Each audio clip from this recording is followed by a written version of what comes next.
John Wick Chapter 2, released in 2017, continues the intense and stylish story of one of modern action cinema's most recognizable characters.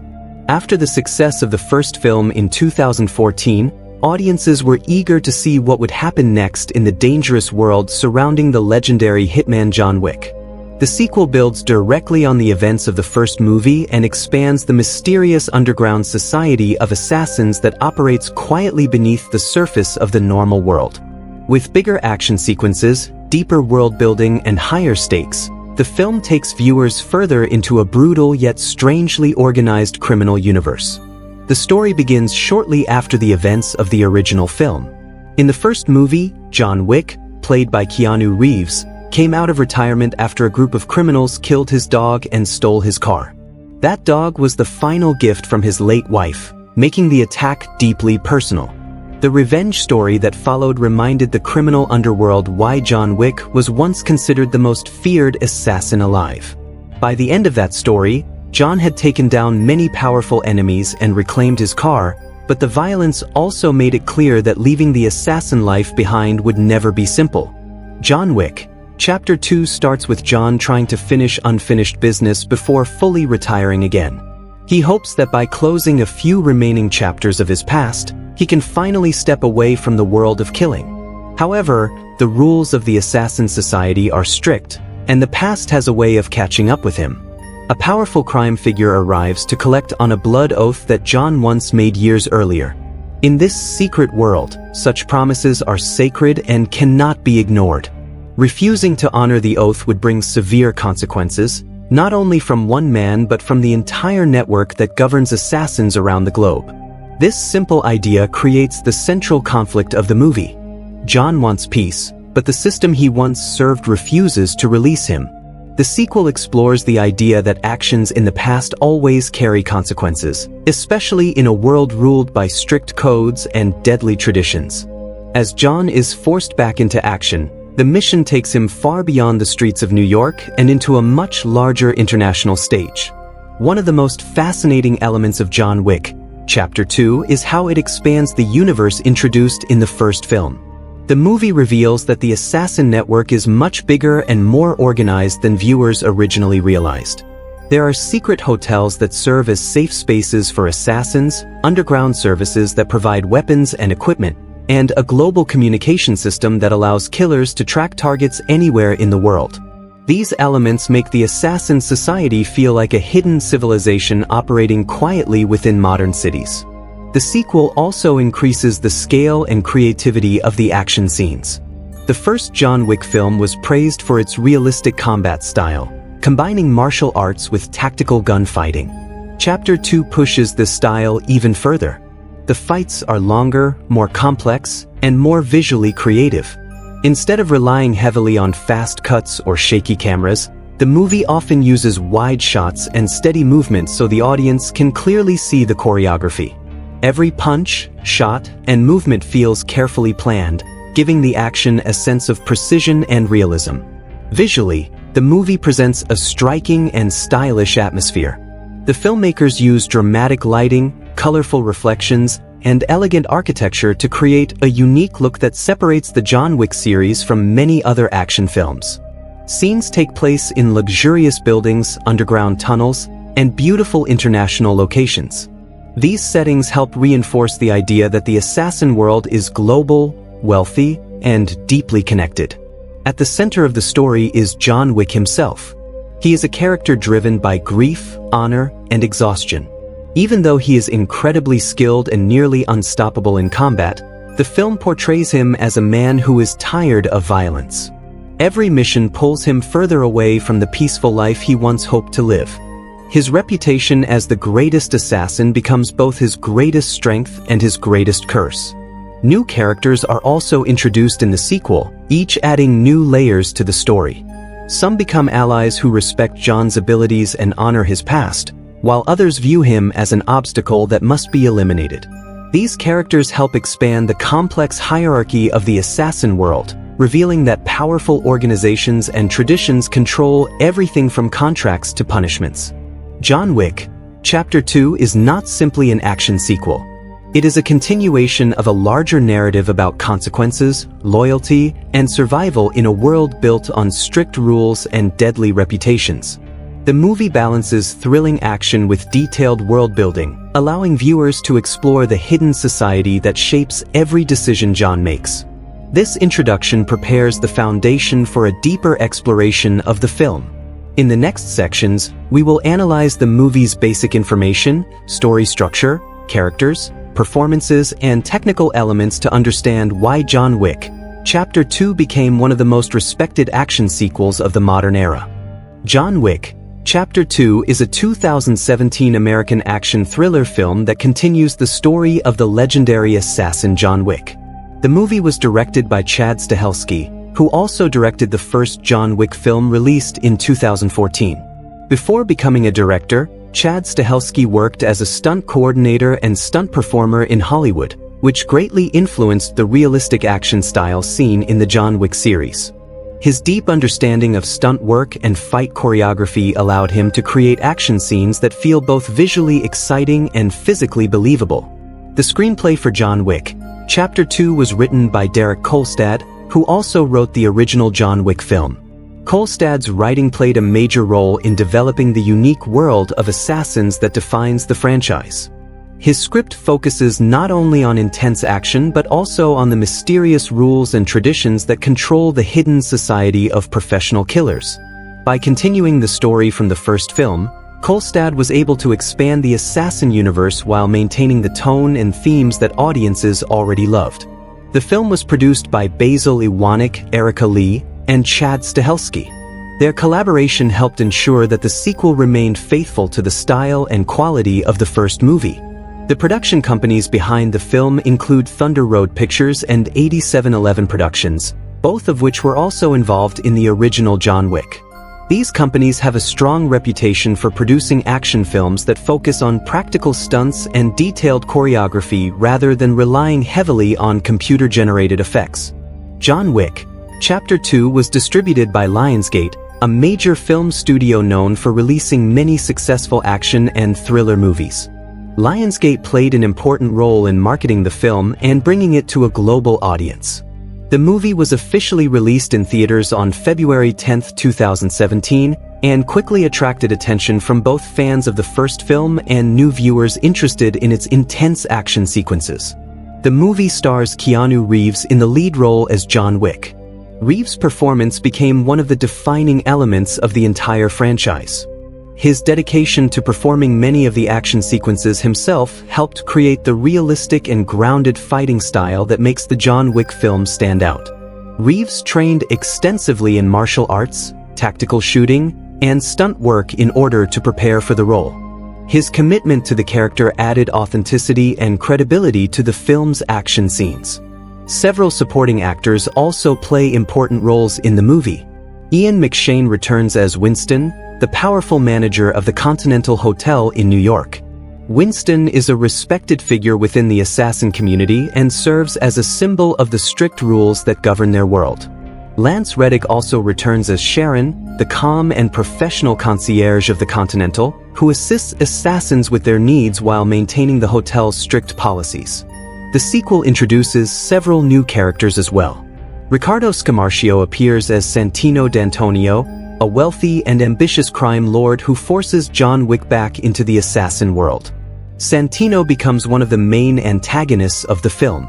Claudia Girini plays Gianna D'Antonio, Santino's sister and a high-ranking member of the criminal organization known as the High Table. Common portrays Cashin, a skilled assassin who serves as Gianna's loyal bodyguard and later becomes one of John Wick's most dangerous opponents. Another notable addition to the cast is Ruby Rose, who plays Ares, a silent but deadly assassin who works directly for Santino. Her character communicates primarily through sign language and actions rather than spoken dialogue, making her presence both mysterious and intimidating. Lawrence Fishburne also joins the cast as the Bowery King, a powerful underground crime leader who controls a network of spies hidden among the homeless population of New York City. Fishburne's appearance in the film created excitement among audiences because of his famous collaboration with Keanu Reeves in the Matrix trilogy.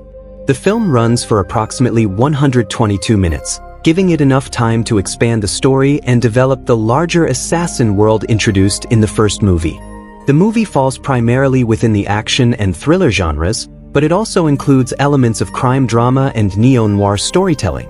The dark tone, stylized violence, and mysterious criminal hierarchy contribute to the film's unique atmosphere. Cinematography for John Wick Chapter 2 was handled by Dan Laustsen, a Danish cinematographer known for his visually striking work. His use of lighting, reflections, and bold colors helped create the stylish visual identity of the movie. The film also features a musical score composed by Tyler Bates and Joel J. Richard, whose intense and atmospheric music enhances the tension and excitement throughout the story. The movie was filmed in several international locations, including New York City, Rome, and Montreal. These diverse settings helped give the sequel a larger global scale compared to the first film. The use of real locations, combined with carefully designed sets, adds realism and visual richness to the movie's world.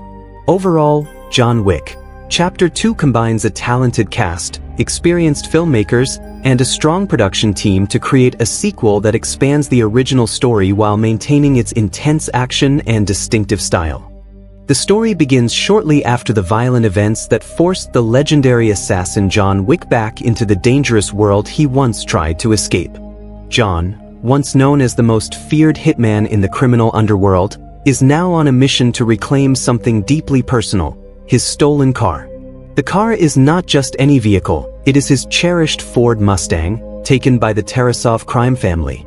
Determined to get it back, John tracks it down to the operations of Abram Tarasov, the brother of Viggo Tarasov, the crime boss who had once been John's greatest enemy.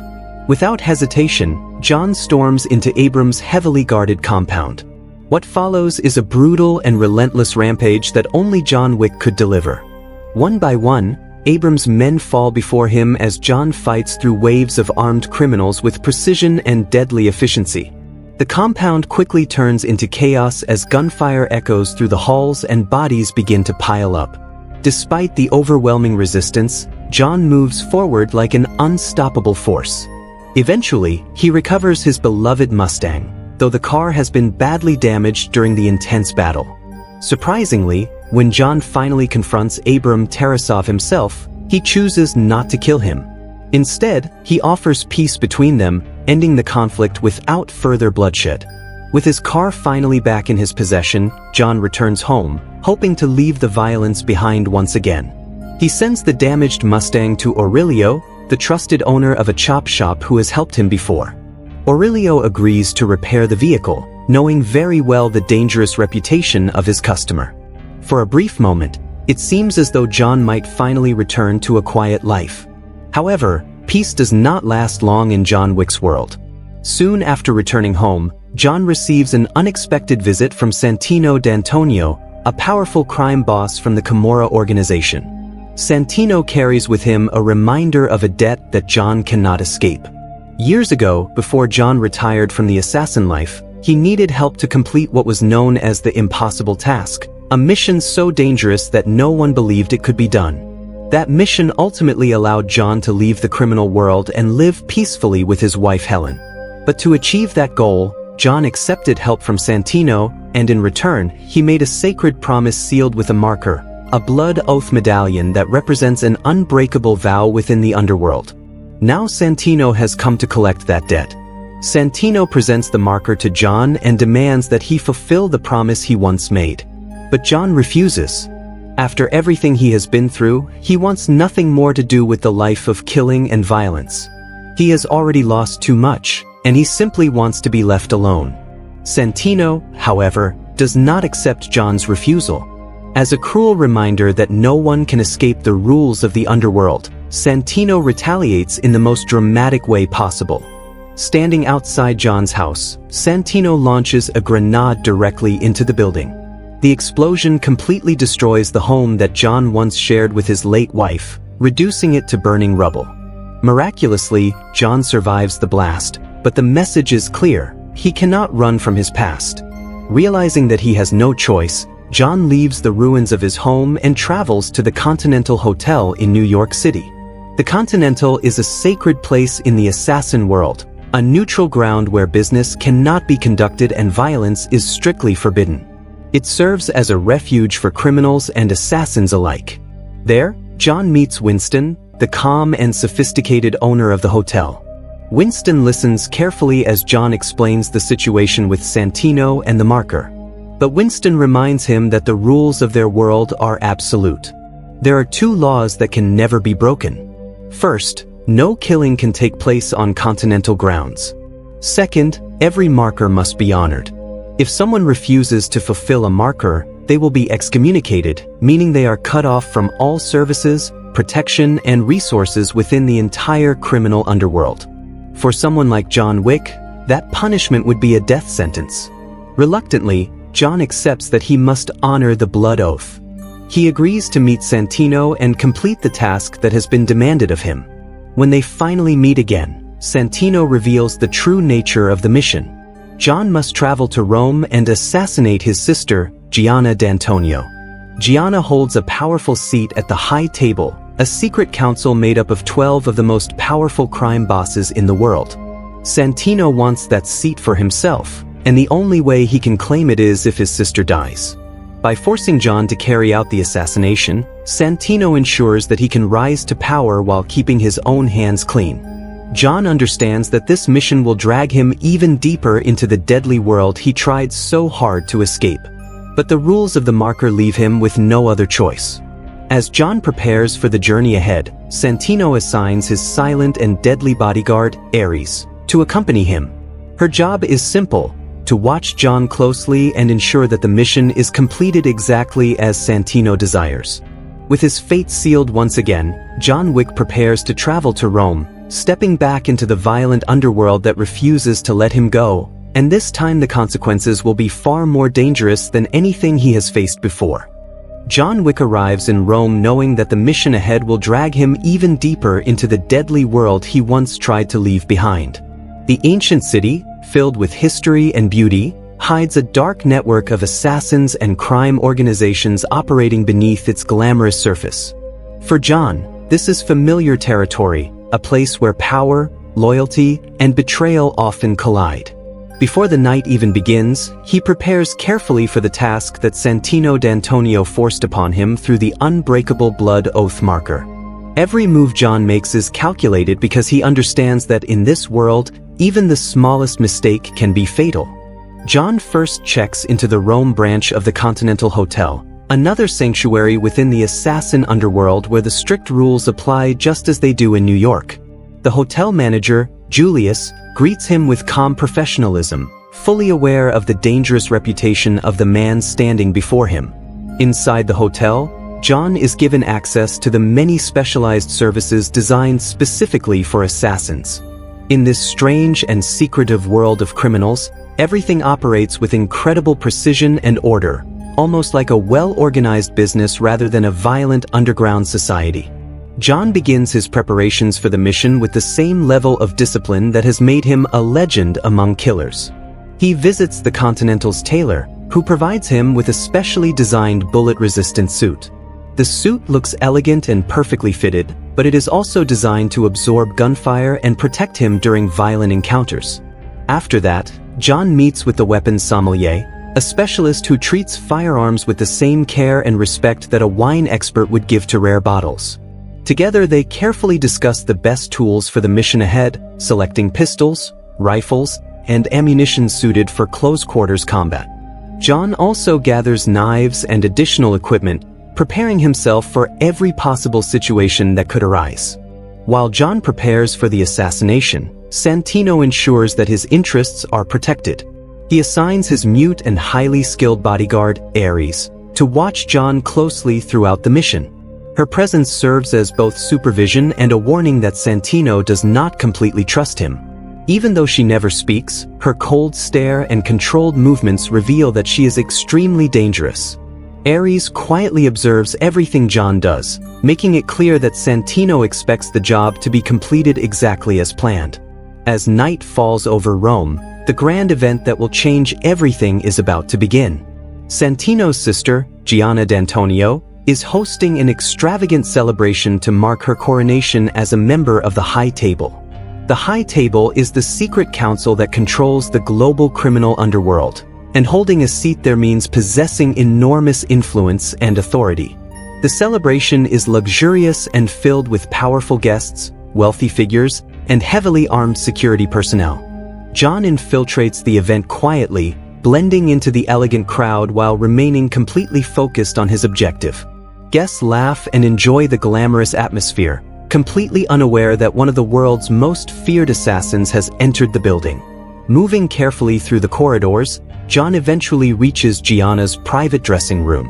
When Gianna sees John standing before her, she immediately understands why he has come. In the criminal world, news travels quickly, and she already knows that her brother Santino has betrayed her in order to claim her position at the High Table. Surprisingly, there is no fear in her expression. Instead, she accepts the inevitable fate that now stands before her. Rather than allowing John to kill her outright, Gianna chooses to face death on her own terms. She calmly walks into her luxurious bathroom and begins filling the bathtub with water. Sitting inside the tub, she takes a razor blade and slowly cuts her wrists. The moment is quiet and almost peaceful, yet deeply tragic. She refuses to give Santino the satisfaction of watching her suffer. John stands nearby, watching silently. As Gianna grows weaker from blood loss, she looks at him one final time. Understanding her silent request, John raises his gun and shoots her in the head, ending her suffering instantly. In the brutal world they both belong to, it is the closest act of mercy that he can offer. But the mission is far from over. As John leaves the room, he is immediately confronted by Cassian, Gianna's loyal bodyguard and one of the most skilled assassins in her organization. Cassian quickly realizes what has happened and understands that John is responsible for Gianna's death. Filled with anger and loyalty to his fallen leader, he attacks John without hesitation. A fierce and intense fight breaks out between the two assassins. Both men are extremely skilled, and neither of them is willing to back down. The battle quickly spreads through the building as John fights his way through Gianna's guards while trying to escape the area. Gunfire erupts through the corridors, turning the once elegant celebration into chaos and panic. John eventually manages to reach the underground catacombs beneath the city, hoping the ancient tunnels will provide a path to escape. However, what he discovers there is something he never expected. Instead of finding freedom, John realizes that Santino has betrayed him. Waiting inside the tunnels are Ares and several of Santino's heavily armed men. Santino never intended for John to survive after completing the assassination. With Gianna dead, John has become a dangerous loose end that Santino wants permanently removed. The catacombs quickly transform into a deadly battlefield. John fights through wave after wave of attackers, using every weapon and skill he possesses. The narrow stone tunnels echo with gunfire as he eliminates Santino's men one after another. Bodies fall across the ancient floors as John pushes forward with relentless determination. But Cassian is still pursuing him. Their brutal rivalry continues through the tunnels until the fight finally spills into the reception area of the Rome Continental Hotel. The moment they step inside, both men immediately stop. The rules of the Continental are absolute, and no one is allowed to conduct business or commit violence on its grounds. Despite their anger and unfinished battle, they respect the rules. Instead of continuing the fight, the two assassins sit together at the bar and share a quiet drink. The moment feels strangely calm after so much chaos and bloodshed. John explains that he was forced to kill Gianna because of the marker he owed to Santino. Cassian listens carefully, understanding the rules of their world even though he cannot forgive John for what happened. Before leaving, Cassian makes one final promise. The next time they meet outside the safety of the Continental, he will kill John quickly and cleanly as a sign of professional respect. With that uneasy understanding between them, John prepares to return to New York, unaware that the most dangerous part of Santino's plan is only just beginning. After surviving the brutal betrayal in the Roman catacombs and barely escaping the relentless attacks from Santino D'Antonio's men, John Wick prepares to return to New York. The mission that Santino forced upon him has technically been completed. Gianna D'Antonio is dead, and the blood oath marker has been honored. According to the rules of the criminal underworld, This should mean that John's obligation to Santino is finished. But Santino has already proven that he has no intention of playing fair. Before John leaves Rome, Julius, the manager of the Rome Continental Hotel, arranges safe passage for him back to the United States. The Continental's influence stretches across the world, and even someone as powerful as Santino cannot openly violate its rules without consequences. Thanks to Julius, John manages to leave Rome without being attacked again immediately. However, the moment he sets foot in New York, everything begins to change. Santino quickly makes his next move.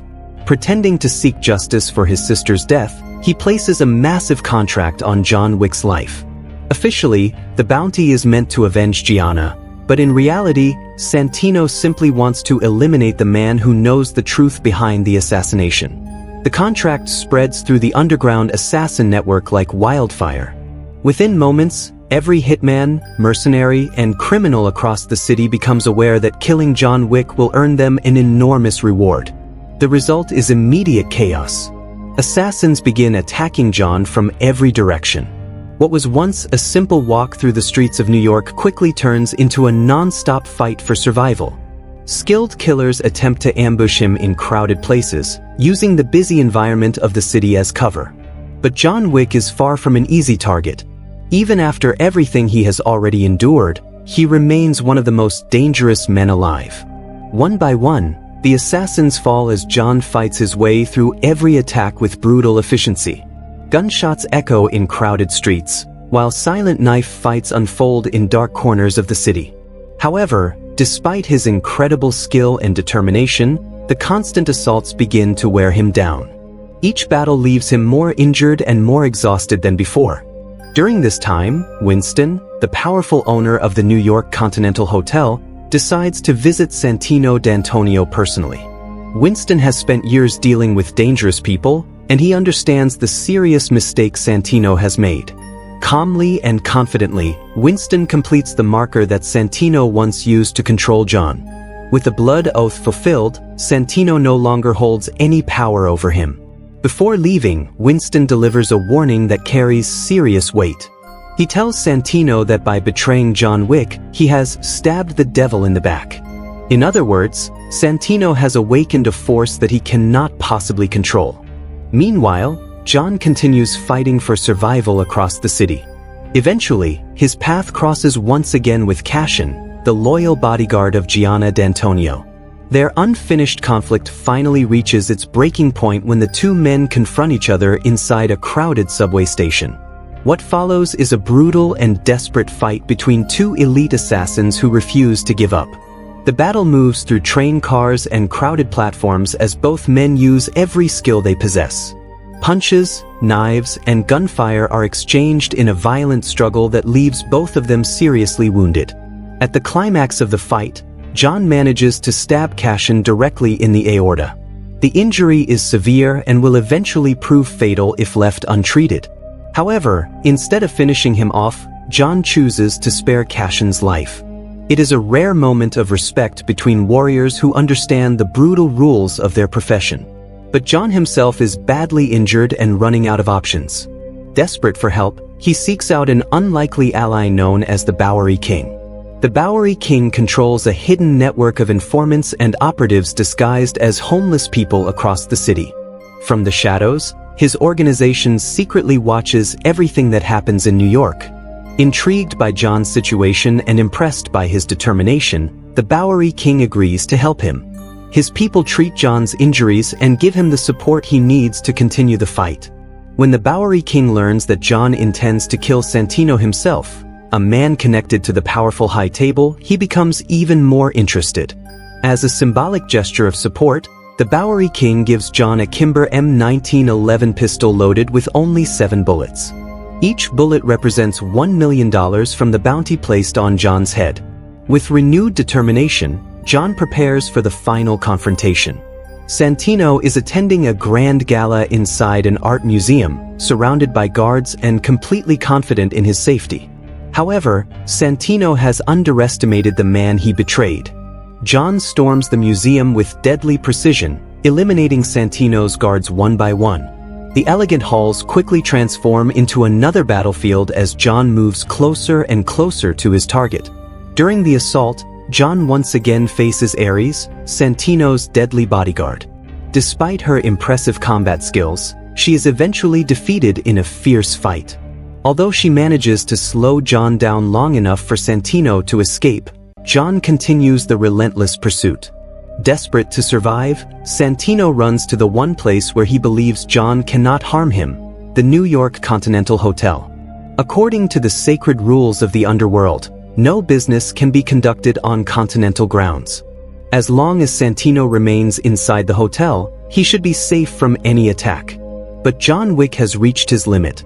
Ignoring Winston's warnings about the consequences, John walks calmly into the Continental Lounge, approaches Santino without hesitation, and shoots him in the head. With that single gunshot, John breaks one of the most sacred rules of the underworld. The following day, Winston meets with John to explain the consequences of his actions. Because John killed a man inside the Continental, the High Table has no choice but to punish him. His access to all underworld services will be completely removed, and every assassin in the world will be allowed to hunt him without restriction. John Wick will officially be declared excommunicado. However, Winston shows John one final act of respect. He delays the activation of the excommunication for 1 hour, giving John time to disappear and prepare for what is coming. Winston even hands John another marker that may help him in the future. As John leaves the Continental with his loyal dog by his side, he gives Winston one final message. He tells him to warn every assassin in the world that anyone who comes after him will die.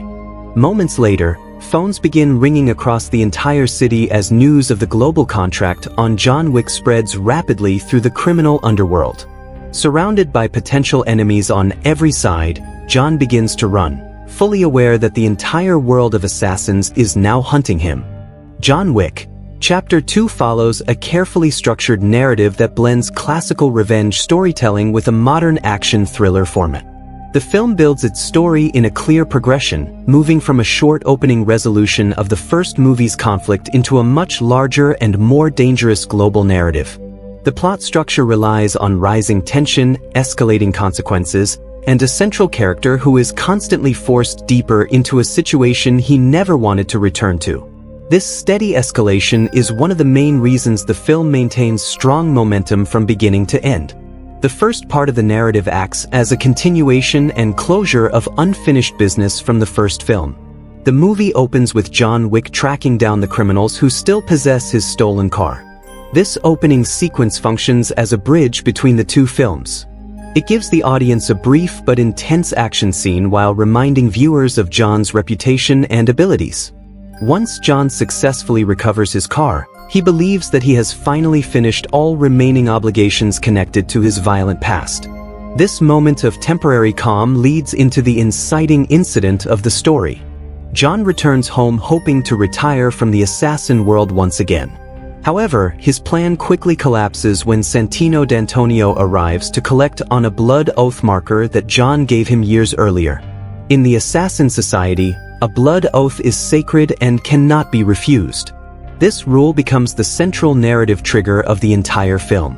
When John initially refuses the request, Santino destroys his home as a warning and reminder that promises made in this world must be honored. The narrative then moves into the second phase of the story, where John accepts the mission in order to follow the rules of the Assassin Code. Santino orders John to travel to Rome and assassinate his sister Gianna D'Antonio. She holds a seat at the High Table, the powerful council that governs the global assassin network.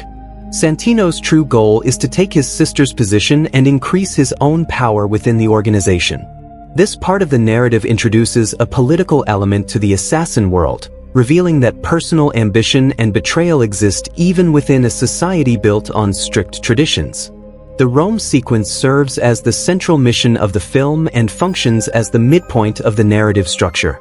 John prepares for the mission by visiting the Rome branch of the Continental Hotel, where he receives weapons, equipment, and a bulletproof suit. The preparation scenes slow the pacing slightly while building anticipation for the upcoming conflict. Once John infiltrates Gianna's location, The story shifts into a tense confrontation that ends with Gianna choosing to take her own life rather than be publicly executed by an assassin. This moment adds emotional complexity to the narrative because it shows the rigid honor system that governs this world.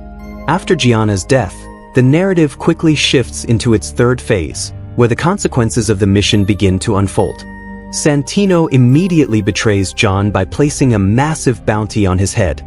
This betrayal transforms the story from a single assassination mission into a large-scale survival scenario. Suddenly, assassins from across the city begin hunting John in order to claim the reward. The narrative pace accelerates dramatically as the film transitions into multiple action sequences where John must fight off wave after wave of attackers. During this phase, the story introduces Cashin, Gianna's loyal bodyguard, who seeks revenge for her death. Cashin becomes one of John's most persistent opponents, and their encounters add tension and unpredictability to the narrative. Their fights are intense but also respectful, highlighting the professional code shared by both assassins. The story then enters its final phase when John seeks help from the Bowery King, a powerful underground figure who controls a network of spies hidden throughout New York City. The Bowery King provides John with resources and information that allow him to confront Santino directly. This alliance introduces another layer of power dynamics within the assassin world, suggesting that even the High Table's influence is not absolute. The climax of the film takes place inside the Continental Hotel in New York. Santino attempts to hide within the hotel because its rules forbid all acts of violence on its grounds. These rules are meant to maintain neutrality and prevent chaos among assassins.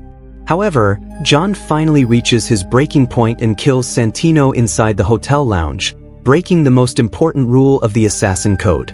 This decision leads directly into the final resolution of the narrative. Winston, the manager of the Continental, informs John that by killing someone on Continental grounds, he has committed an unforgivable violation. As a result, John is declared excommunicado, meaning he is cut off from all services, protection, and support within the assassin network.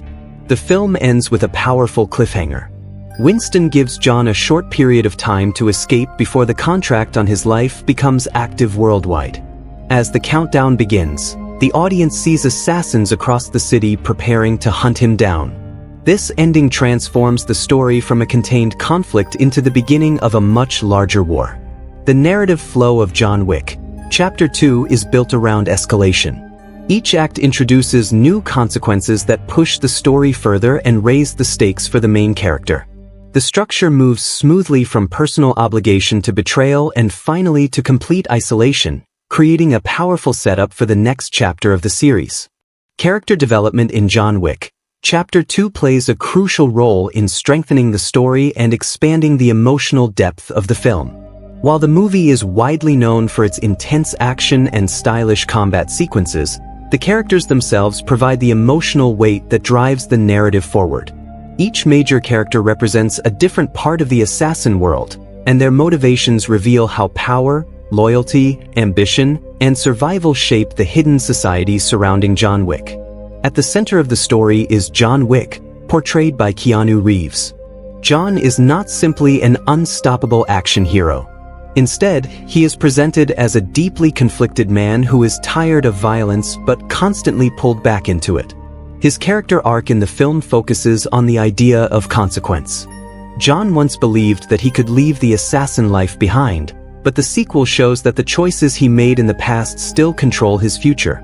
His attempt to retire peacefully becomes impossible once Santino D'Antonio calls in the blood oath marker. This forces John to return to the world he hates, even though he knows it will only lead to more suffering.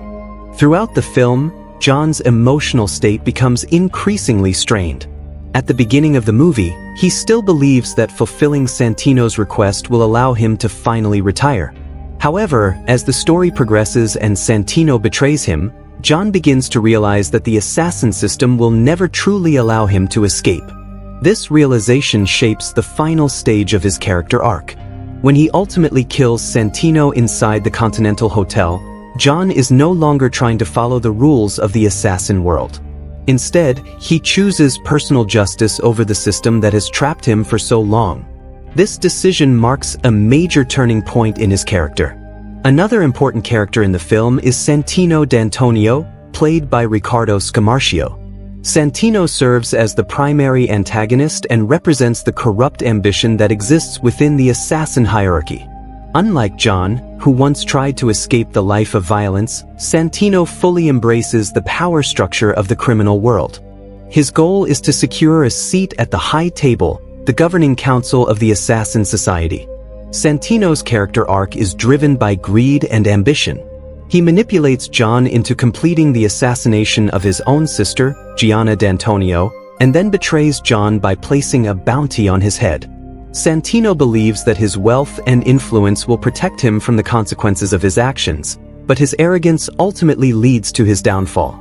Gianna D'Antonio, portrayed by Claudia Girini, plays a smaller but significant role in the story. As a member of the High Table, Gianna represents the elite level of the assassin world. Her character demonstrates the rigid code of honor that exists within this society. When John confronts her in Rome, she understands the situation immediately and chooses to end her own life rather than force John to kill her directly. This moment shows her acceptance of the rules that govern their world. Even in death, Gianna maintains her dignity and control, highlighting the tragic nature of the assassin code. Cassian, played by Common, provides another interesting character dynamic. As Gianna's loyal bodyguard, Cassian becomes one of John's most determined enemies after her death. His arc revolves around loyalty and professional respect. Cassian knows that John was only fulfilling a contract, but his personal loyalty to Gianna compels him to seek revenge. Despite their brutal fights, Cassian and John share a mutual respect as skilled professionals. Their encounters demonstrate that even enemies within this world can acknowledge each other's abilities and honor. Winston, portrayed by Ian McShane, represents the authority and tradition of the assassin community. As the manager of the New York Continental Hotel, Winston enforces the strict rules that govern assassin behavior. His character arc in this film is subtle but important. Winston clearly respects John and understands the difficult situation he faces. However, he also prioritizes maintaining order within the assassin system. When John breaks the Continental's most sacred rule by killing Santino on its grounds, Winston is forced to declare John excommunicado. Even though Winston grants John a short period of time to escape, his loyalty ultimately remains with the system rather than with any individual. The Bowery King, played by Lawrence Fishburne, introduces another layer of character complexity. As a powerful underground crime leader, he operates outside the traditional structures of the High Table. His network of spies hidden among the homeless population gives him influence across the entire city. The Bowery King sees potential in John's rebellion against the High Table's authority and chooses to help him. His character suggests that not everyone in the assassin world accepts the system without question. Ares, played by Ruby Rose, serves as Santino's silent but deadly enforcer. Although she has very little dialogue, her presence adds tension and danger throughout the film. Ares represents the loyal soldiers who carry out the orders of powerful leaders without questioning them. Together, these characters create a complex network of motivations and relationships that shape the events of the film. Their individual arcs highlight different aspects of power, loyalty, and survival within the assassin world. Through these interactions, John Wick Chapter 2 develops a deeper and more layered narrative beyond its intense action. The performances in John Wick Chapter 2 play a significant role in bringing the film's intense world of assassins to life. While the movie is widely known for its impressive action choreography and stylish visuals, the actors help give emotional depth and credibility to the story. Each performer contributes to the atmosphere of the film by portraying characters who operate within a strict and dangerous criminal society. Their performances balance quiet intensity, controlled emotion, and physical commitment, which helps make the world of the film feel believable despite its heightened action. At the center of the film is Keanu Reeves as John Wick. Reeves delivers a performance that relies heavily on subtle expression rather than long speeches or dramatic emotional scenes. John Wick is a character defined by restraint, discipline, and inner conflict. Reeves communicates these qualities through body language, facial expressions, and controlled movements. Much of John's emotional state is conveyed through silence, allowing the audience to understand his exhaustion and frustration without needing constant dialogue. One of the most impressive aspects of Reeves' performance is his physical dedication to the role. Unlike many action stars who rely heavily on stunt doubles, Reeves trained extensively in martial arts, tactical shooting, and stunt choreography in order to perform many of the fight sequences himself. This commitment adds authenticity to the action scenes. The audience can clearly see Reeves performing complex movements, which makes the combat feel more realistic and immersive. His ability to blend physical performance with emotional restraint helps define the character of John Wick as both a skilled assassin and a deeply tired man. Ian McShane returns as Winston, the manager of the Continental Hotel. McShane's performance brings a sense of calm authority to the film. Winston is a character who rarely raises his voice or displays strong emotions, yet he clearly commands respect within the assassin community. McShane portrays Winston with a controlled and elegant presence that reflects the formal structure of the assassin world. His dialogue is delivered with precision, reinforcing the idea that Winston is a man who values tradition and order above everything else. Lance Reddick also returns as Sharon, the concierge of the Continental Hotel. Reddick's performance adds subtle humor and professionalism to the film. Sharon is always polite, calm, and extremely efficient, even when dealing with dangerous assassins. His interactions with John Wick highlight the unique culture of the Continental, where hospitality and deadly violence exist side by side. Reddick's controlled and respectful acting style helps reinforce the idea that the assassin world operates under strict rules and etiquette. Riccardo Scamarcio portrays Santino D'Antonio, the primary antagonist of the film. Scamarcio delivers a performance that combines charm, arrogance, and cruelty. Santino is not a physically intimidating villain, but his confidence and manipulative personality make him dangerous. Scamarcio plays the character as someone who believes his wealth and status place him above the consequences of his actions. His calm attitude and casual cruelty contrast sharply with John Wick's disciplined and serious personality, making their conflict more compelling. Claudia Girini appears as Gianna D'Antonio, Santino's sister and a member of the High Table. Although her screen time is relatively limited, Girini's performance is memorable because of the emotional weight she brings to her character's final moments. When Gianna realizes that John has come to kill her, she accepts the situation with dignity and composure. Girini portrays Gianna as a powerful and intelligent leader who understands the rules of the assassin world and chooses to face her fate with honor. Common plays Cassian, Gianna's loyal bodyguard and one of John Wick's most formidable opponents. Common's performance is defined by quiet determination and professional pride. Cassian is not portrayed as a traditional villain. Instead, he is a skilled assassin who seeks revenge for his employer's death. Common brings a sense of controlled intensity to the role, making Cassian feel like a worthy rival to John Wick.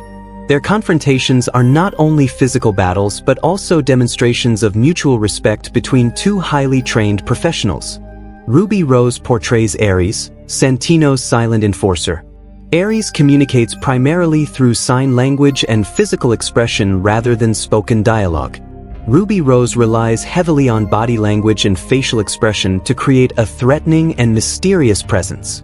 Her performance demonstrates how silence can be used effectively to build tension. Even without speaking, Ares feels like a constant and dangerous threat throughout the film. Lawrence Fishburne joins the cast as the Bowery King, a powerful underground crime leader. Fishburne brings charisma and theatrical energy to the role. Unlike many other characters in the film who speak with quiet restraint, the Bowery King has a larger personality and enjoys delivering dramatic speeches. Fishburne's performance adds a sense of unpredictability and humor to the story while also establishing the Bowery King as a powerful figure within the criminal network. Together, these performances create a balanced and believable cast of characters. Each actor contributes to the atmosphere of the film by portraying individuals who operate within a strict and dangerous system. Their acting styles vary from quiet restraint to theatrical charisma, but all of them help build the complex world surrounding John Wick. The strong performances allow the film to maintain emotional depth while delivering intense action sequences, making John Wick Chapter 2 a compelling and memorable continuation of the story. The direction of John Wick Chapter 2 is one of the most important reasons the film became such a successful and respected action sequel. Director Chad Stahelski brings a very clear creative vision to the movie, building upon the foundation established in the first film while significantly expanding the scope of the story and the world around its main character. His approach to filmmaking focuses on visual clarity, disciplined action choreography, and careful world-building, which together create a distinctive style that separates the John Wick series from many other action franchises. Chad Stahelski's background as a professional stunt performer and stunt coordinator plays a major role in shaping his directing style. Before becoming a director, Stahelski worked on numerous Hollywood action films and gained extensive experience designing fight sequences. This knowledge allows him to construct action scenes that feel realistic, fluid, and visually understandable. Many action films rely heavily on fast cuts and shaky camera movements to create intensity, but Stahelski intentionally avoids these techniques. Instead, he often uses wider camera angles and longer shots so the audience can clearly follow the movement of the characters during combat. This directing choice gives the action sequences a sense of authenticity. The audience is able to see the full choreography of each fight, including the combination of martial arts, tactical gun use, and precise movement that defines the John Wick fighting style. Stahelski's direction ensures that the action never feels confusing or chaotic. Every movement is carefully designed to show both the skill of the characters and the physical effort involved in each encounter. Another important aspect of Stahelski's vision is the expansion of the assassin world introduced in the first film. In John Wick Chapter 2, the director explores the hidden society of assassins in much greater detail. The movie introduces new locations, new organizations, and new traditions that govern this secret network. Stahelski presents the assassin world almost like a parallel civilization existing quietly within modern cities. Hotels, underground weapon suppliers, coded communication systems, and powerful councils all form part of this mysterious structure. The director also places strong emphasis on visual storytelling. Rather than relying on long explanations, many elements of the assassin world are revealed through small details in the environment and the behavior of characters. For example, the rules of the Continental Hotel are shown through the actions of its staff and guests rather than lengthy dialogue. This subtle approach allows the audience to gradually understand the structure of the world without interrupting the pace of the story. Stahelski also demonstrates careful control over the pacing of the film. While John Wick Chapter 2 contains many intense action sequences, the director balances these moments with quieter scenes that allow the story and characters to develop. Preparation scenes, conversations, and moments of reflection give the audience time to absorb the consequences of the events taking place. This balance prevents the film from becoming overwhelming and ensures that each major action sequence feels meaningful rather than repetitive. Visually, Stahelski pushes the series toward a more stylized and artistic presentation. The film uses bold lighting, reflections, and carefully designed environments to create a unique atmosphere. Scenes take place in visually striking locations such as Roman catacombs, modern art galleries, luxurious hotels, and mirrored rooms. The director works closely with cinematographer Dan Lawson to create images that feel both elegant and dangerous. The use of color and light adds emotional tone to many scenes, making the film feel almost dreamlike at times. Another key element of Stahelski's direction is his focus on character perspective. Even though the film introduces many new characters and locations, the story always remains centered on John Wick's experience. The audience sees the assassin world through John's journey, which keeps the narrative focused and personal. This approach ensures that the emotional weight of the story remains connected to the main character rather than becoming lost in the larger world building. Stahelski also shows a strong understanding of escalation in storytelling. Each part of the film increases the stakes for John Wick. The mission in Rome leads to betrayal, which then leads to a massive bounty on John's head, and finally results in him breaking the most sacred rule of the assassin society. The director carefully structures these events so that each decision pushes the story further into conflict. This escalation builds tension throughout the film and prepares the audience for the dramatic ending. The final scenes of the movie demonstrate Stahelski's long-term vision for the franchise. Instead of resolving the conflict completely, the film ends by setting up an even larger problem for John Wick. The decision to declare him excommunicado transforms the story from a personal conflict into a global hunt. This ending not only creates excitement for the next installment but also reinforces the idea that John Wick's struggle against the assassin system is far from over. Through disciplined action design, detailed world building, and strong visual storytelling, Chad Stahelski establishes a clear and confident directing style in John Wick Chapter 2. His vision ensures that the film remains both thrilling and visually distinctive while continuing to develop the larger narrative of the John Wick universe. The cinematography and visual style of John Wick Chapter 2 play a major role in defining the film's identity and setting it apart from many other modern action movies. The film was shot by cinematographer Dan Lawson, whose work focuses on creating visually striking compositions, bold lighting choices, and a carefully controlled atmosphere. Through his collaboration with director Chad Stahelski, Lawson helped shape a visual language that combines elegance, intensity, and clarity. The result is a film that feels both stylish and immersive, using visuals not only to support the action but also to expand the mysterious world of assassins. One of the most noticeable aspects of the cinematography is the use of color and lighting. Throughout the film, Lawson uses strong contrasts between dark shadows and bright neon lights to create a unique mood. Many scenes are illuminated with deep blues, reds, and purples, giving the film a distinctive nighttime atmosphere. This color palette reinforces the idea that the assassin world operates mostly in the shadows, hidden from the normal society that surrounds it.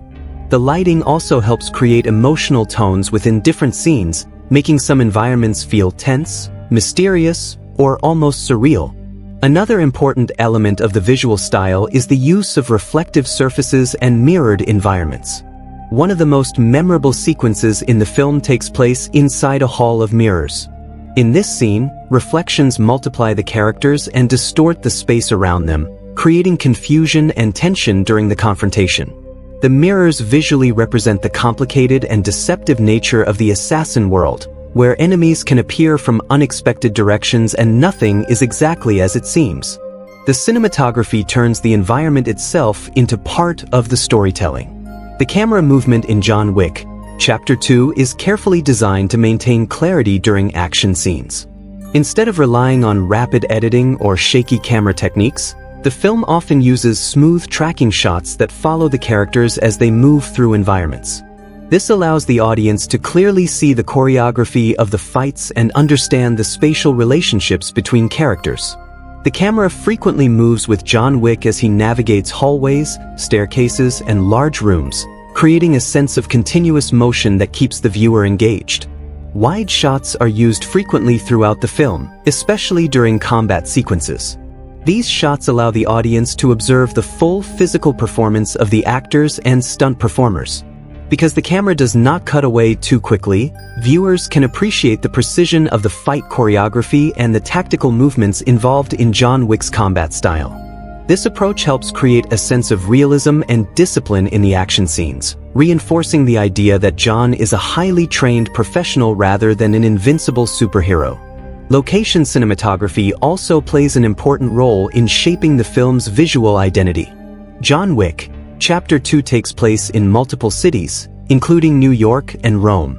Each location is filmed in a way that highlights its architectural beauty and cultural character. In Rome, the cinematography emphasizes grand buildings, historic structures, and underground catacombs. These environments give the story a sense of global scale and reinforce the idea that the assassin network operates across many countries and cultures. The use of symmetry is another visual technique that appears throughout the film. Many scenes are composed with strong symmetrical framing, especially in locations like hallways, staircases, and large interiors. This visual balance reflects the structured and rule-driven nature of the assassin society. The characters often appear centered within these symmetrical environments, suggesting that they are part of a carefully controlled system that governs their actions. D'Antonio also uses depth and layering within many shots to create visual complexity.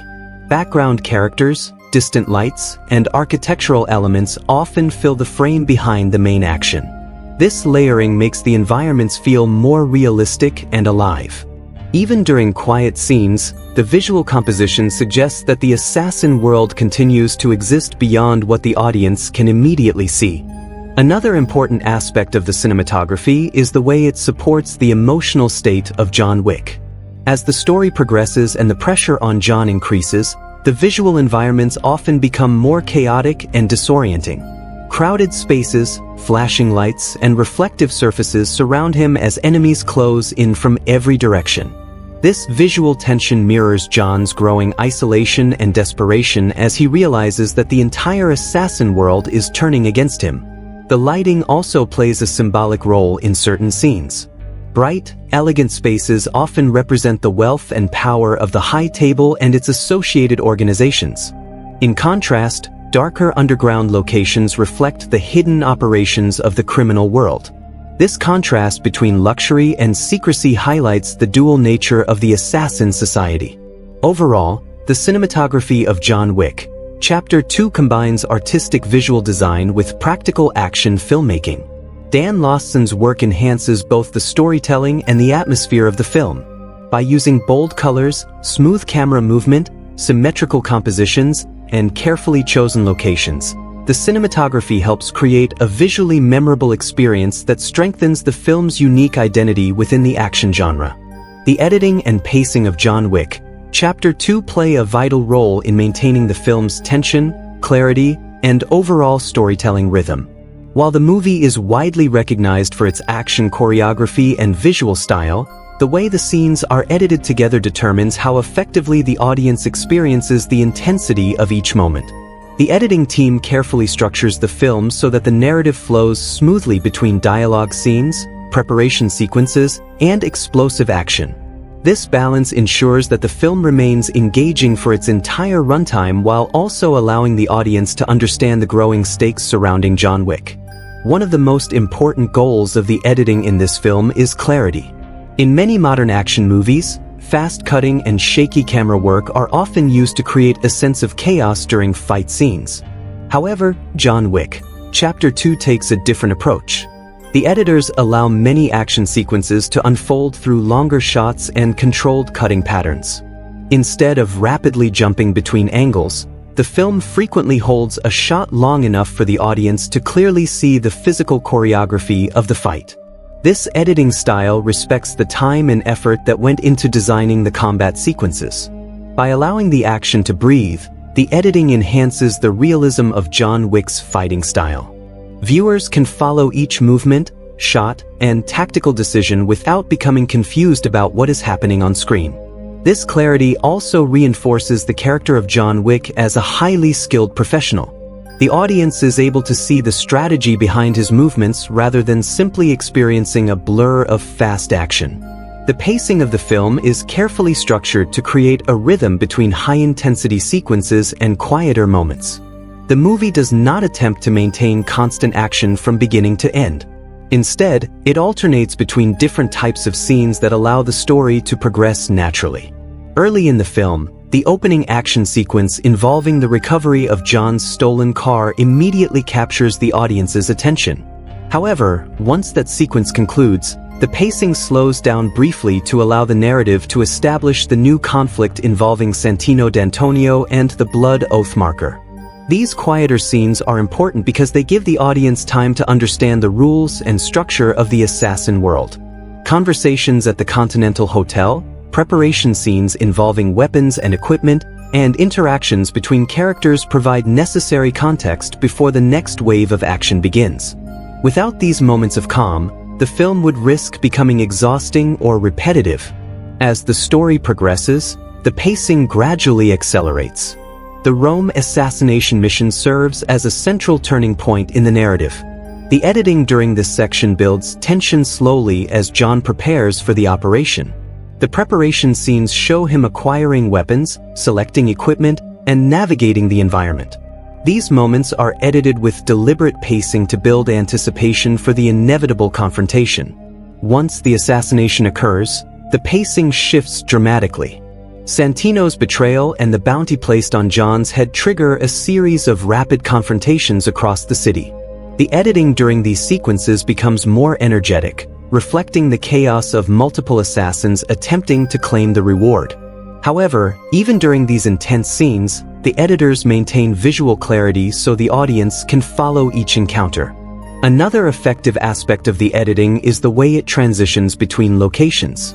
The film moves between different cities and environments, including New York and Rome. Smooth transitions help maintain narrative continuity even as the setting changes. Establishing shots and environmental details are often used to orient the audience before moving into the next major scene. The subway fight between John Wick and Cashin is an excellent example of how editing supports both action and storytelling. The sequence moves through several stages of conflict while maintaining a consistent visual rhythm. The editing allows each stage of the fight to escalate naturally, creating suspense as the two skilled assassins attempt to outmaneuver each other. The pacing of the film also plays an important role in the final act. As John becomes the target of a massive bounty, the editing creates a sense of increasing pressure. Quick transitions between public spaces and hidden encounters emphasize the idea that danger could appear at any moment. The audience experiences the same feeling of constant threat that John faces as he moves through crowded environments. The climax inside the Continental Hotel is edited in a way that emphasizes the significance of John's final decision. The moment when he breaks the sacred rule by killing Santino is given enough time for the audience to fully understand its consequences. Instead of rushing through the scene, the editing allows the tension to build before the decisive action takes place. The final moments of the film use slower pacing to emphasize the gravity of John being declared excommunicado. The editing shows assassins across the city receiving the message, creating a powerful sense of impending danger. By ending the film with this controlled pacing, the story leaves the audience anticipating the next chapter of John Wick's journey. Overall, the editing and pacing of John Wick, Chapter 2 are carefully designed to support both action and storytelling. By balancing intense combat sequences with quieter narrative moments, the film maintains strong momentum while allowing the audience to fully experience the world and characters within the story. Sound design, music, and the overall audio atmosphere play an essential role in shaping the intensity and mood of John Wick, Chapter 2. While the film is widely recognized for its action choreography and visual style, the soundscape is equally important in creating a fully immersive experience. Every gunshot, footstep, echo, and musical cue is carefully designed to enhance the storytelling. The combination of detailed sound design and a powerful musical score helps the audience feel the tension, danger, and emotion present in John Wick's journey. The musical score for John Wick, Chapter 2 was composed by Tyler Bates and Joel J. Richard, who also worked on the first film. Their collaboration creates a musical identity that blends electronic elements, heavy percussion, and atmospheric tones. The score reflects the modern yet mysterious nature of the assassin world. Instead of using traditional orchestral music alone, the composers combine electronic beats with dark, driving rhythms. This musical style mirrors the urban environments and underground culture where much of the story takes place. One of the most important functions of the score is to support the pacing of the film. During intense action scenes, the music often becomes energetic and aggressive, using strong beats and fast rhythms to increase excitement. These musical cues push the momentum of the fight sequences forward and heighten the sense of urgency. When John Wick enters combat, the music frequently builds in layers, creating anticipation before the action fully explodes. At other moments, the score becomes quieter and more atmospheric. In preparation scenes or moments of reflection, the music often shifts to slower, darker tones. These subtle musical passages give the audience time to absorb the emotional weight of the story. For example, when John prepares for a mission or walks through the halls of the Continental Hotel, the music creates a sense of mystery and controlled tension. The audience understands that danger may appear at any moment, even when the scene itself appears calm. Another significant element of the film's sound design is the realistic treatment of weapons and combat sounds. The John Wick series is known for its attention to detail in gunplay and tactical combat. Each gunshot is sharp, powerful, and distinct, giving the action scenes a strong sense of realism. The sound of bullets striking walls, floors, or glass surfaces is carefully layered to create a convincing environment. This precision allows viewers to feel the physical impact of each moment during the fights. The sound of movement also plays an important role. Footsteps, clothing movement, and physical impacts during fights are all carefully emphasized. When John Wick moves through a room, reloads his weapon, or engages in close combat, these sounds add texture and realism to the scene. The audience can hear the mechanical details of each action, which reinforces the disciplined and professional nature of John's fighting style. Environmental sound design also helps bring the film's locations to life. In scenes set in busy public spaces, background sounds such as distant conversations, traffic noise, and crowd movement create a believable urban atmosphere. These sounds contrast sharply with the sudden bursts of violence that occur during assassination attempts. The contrast between normal city life and hidden danger strengthens the tension throughout the film. One of the most interesting uses of sound in the movie occurs during moments when action takes place in crowded public areas. Often, the film allows the background noise to remain calm and ordinary while intense combat occurs quietly within the environment. This technique emphasizes the secretive nature of the assassin world, where deadly encounters can happen without the surrounding public fully realizing what is taking place. Music is also used to reinforce the personality of certain locations. For example, scenes set in nightclubs or entertainment venues feature loud electronic music that blends naturally with the action. These sequences allow the rhythm of the music to synchronize with the movement of the fight choreography. The combination of flashing lights, pulsing beats, and precise combat creates an almost hypnotic experience for the audience. Silence is another powerful tool used in the film's sound design. In some moments, the music fades away entirely, leaving only environmental sounds or quiet tension between characters.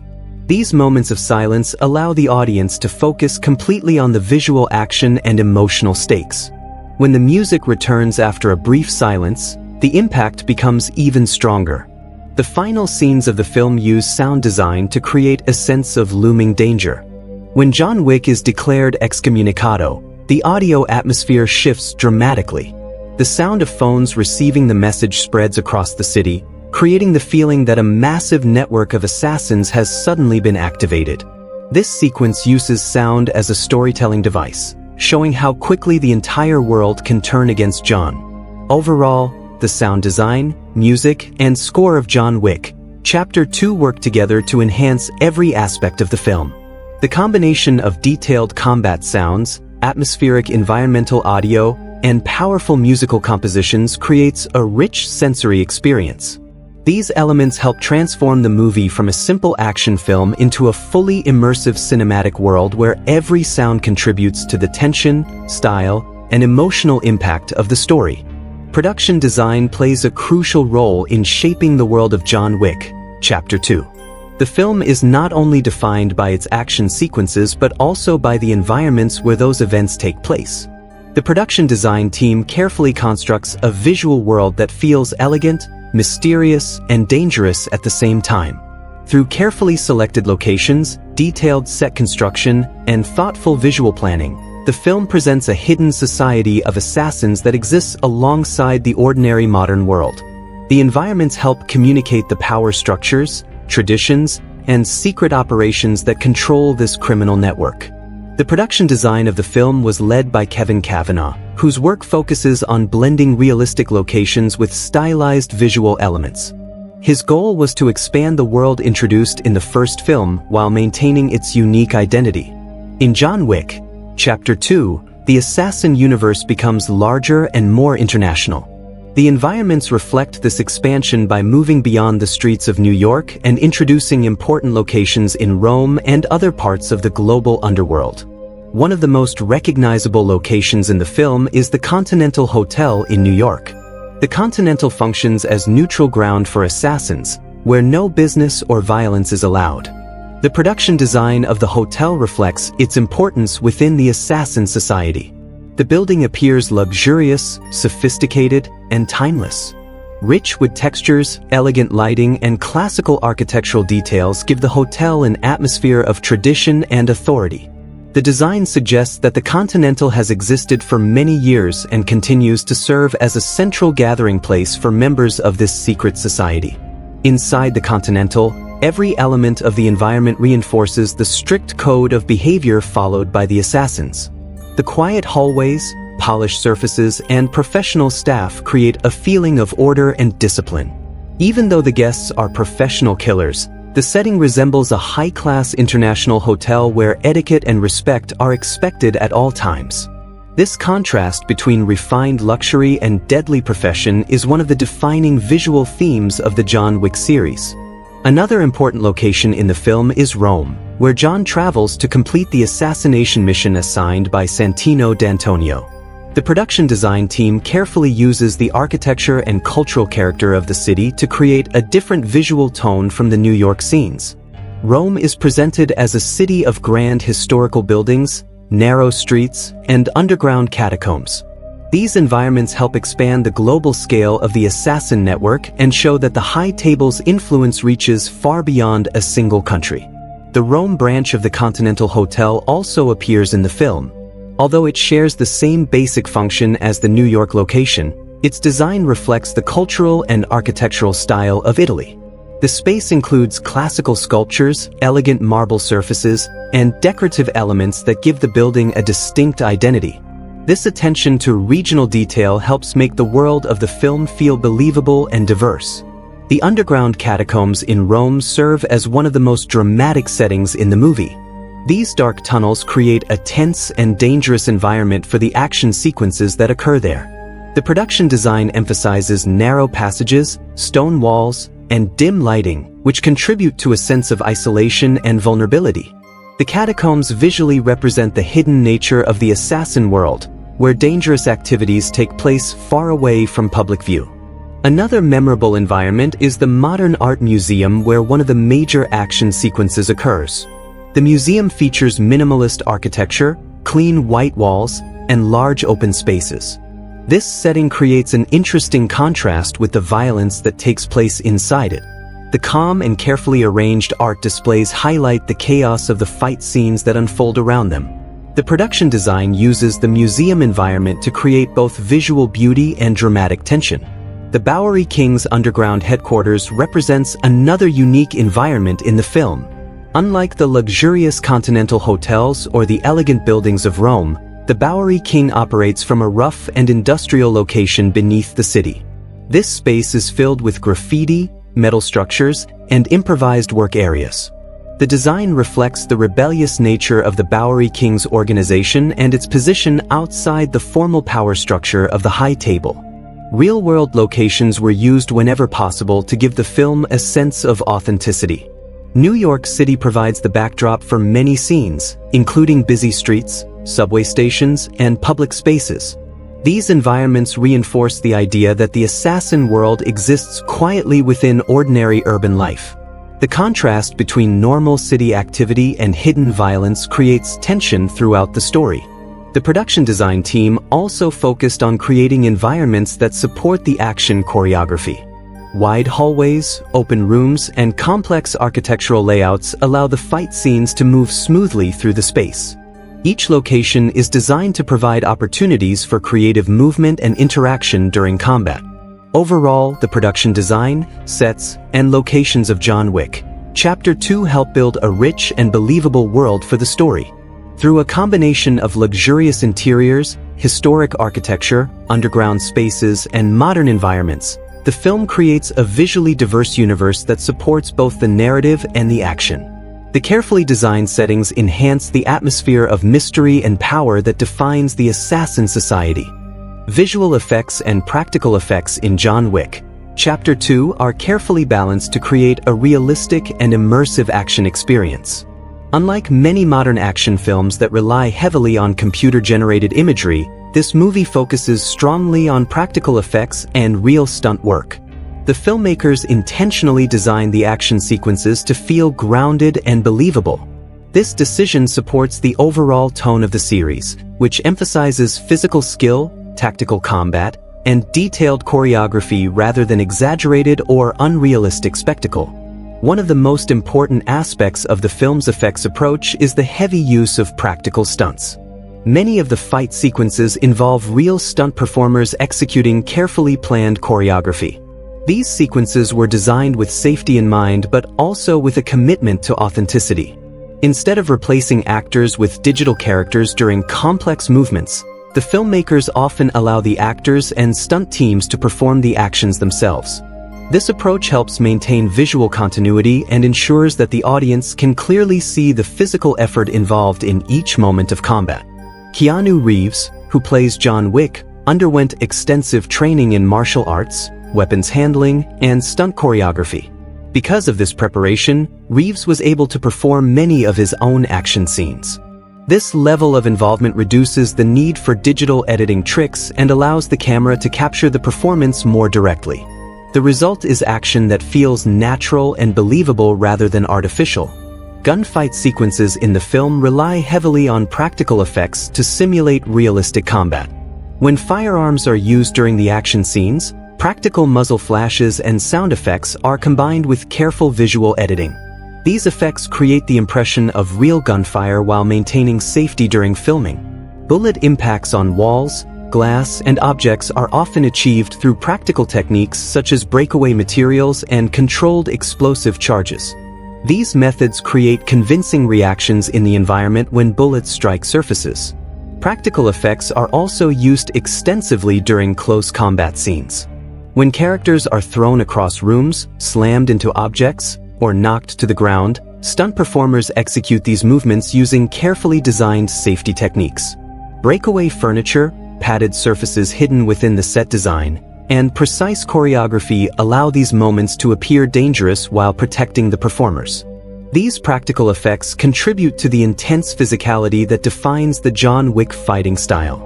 Although the film emphasizes practical action, visual effects are still used when necessary to enhance certain scenes. Digital effects are often applied subtly in order to maintain the illusion of realism. For example, visual effects teams sometimes remove safety wires used during stunt work or clean up elements in the frame that might reveal the mechanics behind the action. These digital adjustments are not meant to dominate the scene but rather to refine what was already captured during filming. Visual effects are also used to expand environments and add details that would be difficult to achieve practically. Some city backgrounds and architectural elements are enhanced digitally to create a more polished and visually striking environment. In scenes set in Rome, for example, digital work helps emphasize the scale and beauty of certain historical locations. However, these enhancements are designed to blend naturally with the real-world footage so that the audience never feels distracted by obvious computer-generated imagery. One of the most visually complex sequences in the film takes place in a mirrored art installation. The scene features numerous reflective surfaces that multiply the images of the characters. Achieving this effect required a combination of careful set construction and digital enhancement. The production team built physical mirrored environments while also using visual effects to control reflections and remove cameras or crew members from the final image. The result is a visually confusing but carefully controlled environment that heightens tension during the confrontation. Explosions and environmental destruction in the film are also handled with a mixture of practical and digital techniques. Small explosive charges are sometimes used to create physical reactions in the environment. Debris, shattered glass, and broken objects are often captured in real time during filming. Digital effects may then be added afterward to enhance the scale or timing of the destruction without replacing the practical elements. Blood effects in combat scenes also combine practical and digital methods. Squibs, which are small explosive devices that simulate bullet impacts on the body, are sometimes used during filming. In other cases, digital effects are added afterward to maintain safety while still presenting convincing results. The goal is always to maintain the gritty realism that defines the series.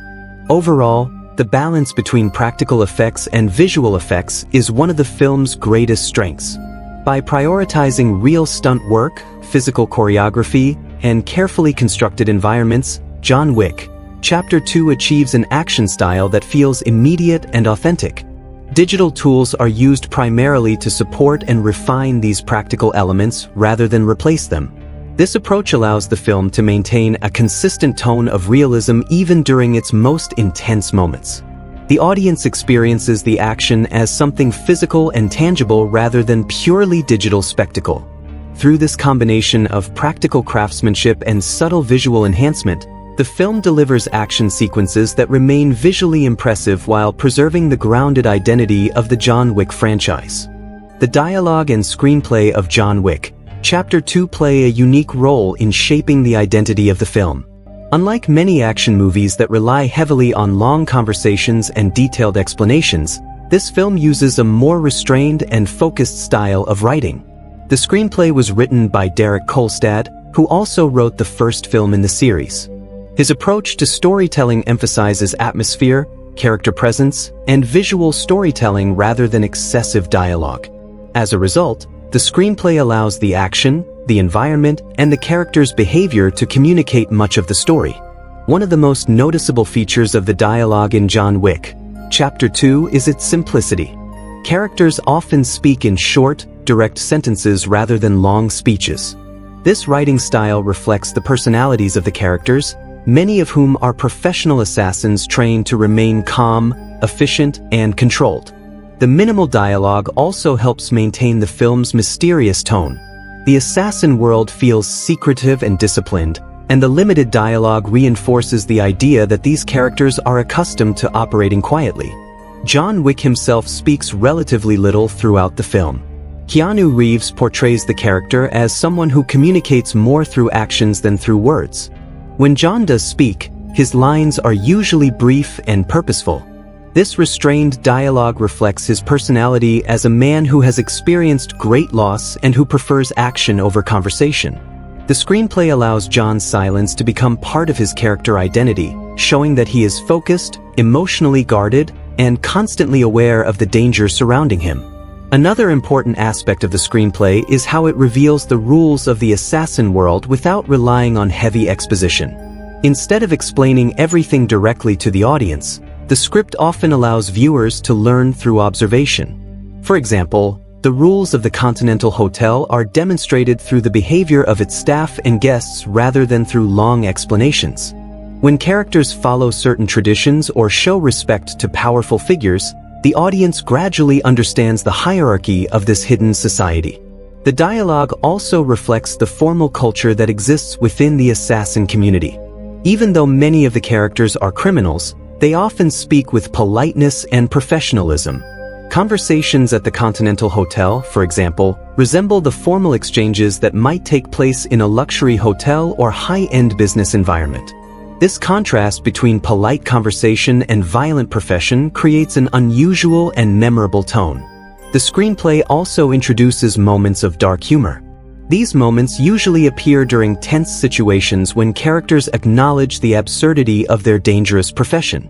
For instance, assassins may exchange calm and polite greetings even while preparing to fight each other. This type of humor does not interrupt the tension but instead adds another layer of personality to the characters and their world. The dialogue between John Wick and other assassins often reflects a sense of professional respect. Even when characters are enemies, they frequently recognize each other's skills and reputation. This is particularly evident in John's encounters with Cassian, the bodyguard of Santino D'Antonio.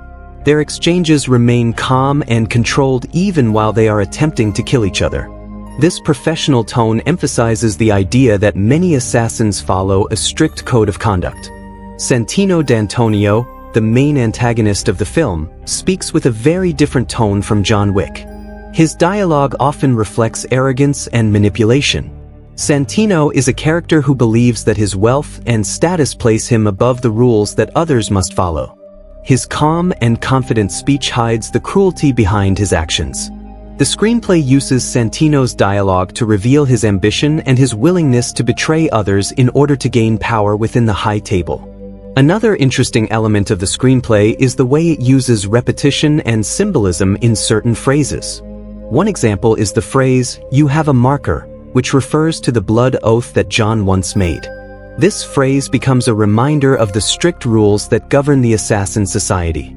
The marker symbolizes obligation and loyalty, and the dialogue surrounding it reinforces the idea that promises in this world cannot be broken without severe consequences.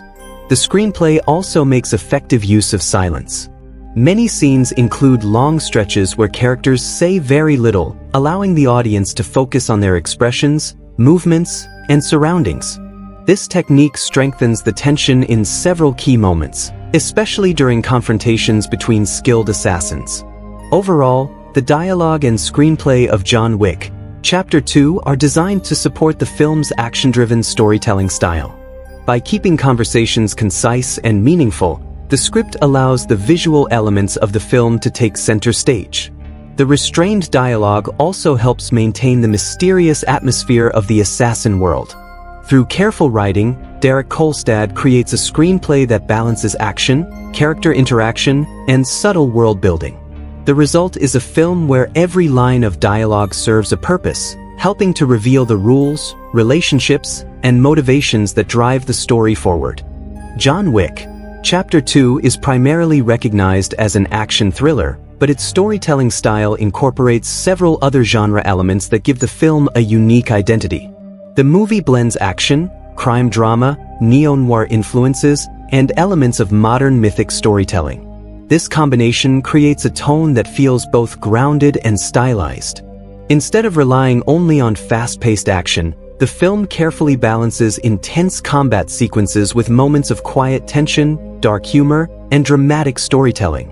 The core genre of the film is action.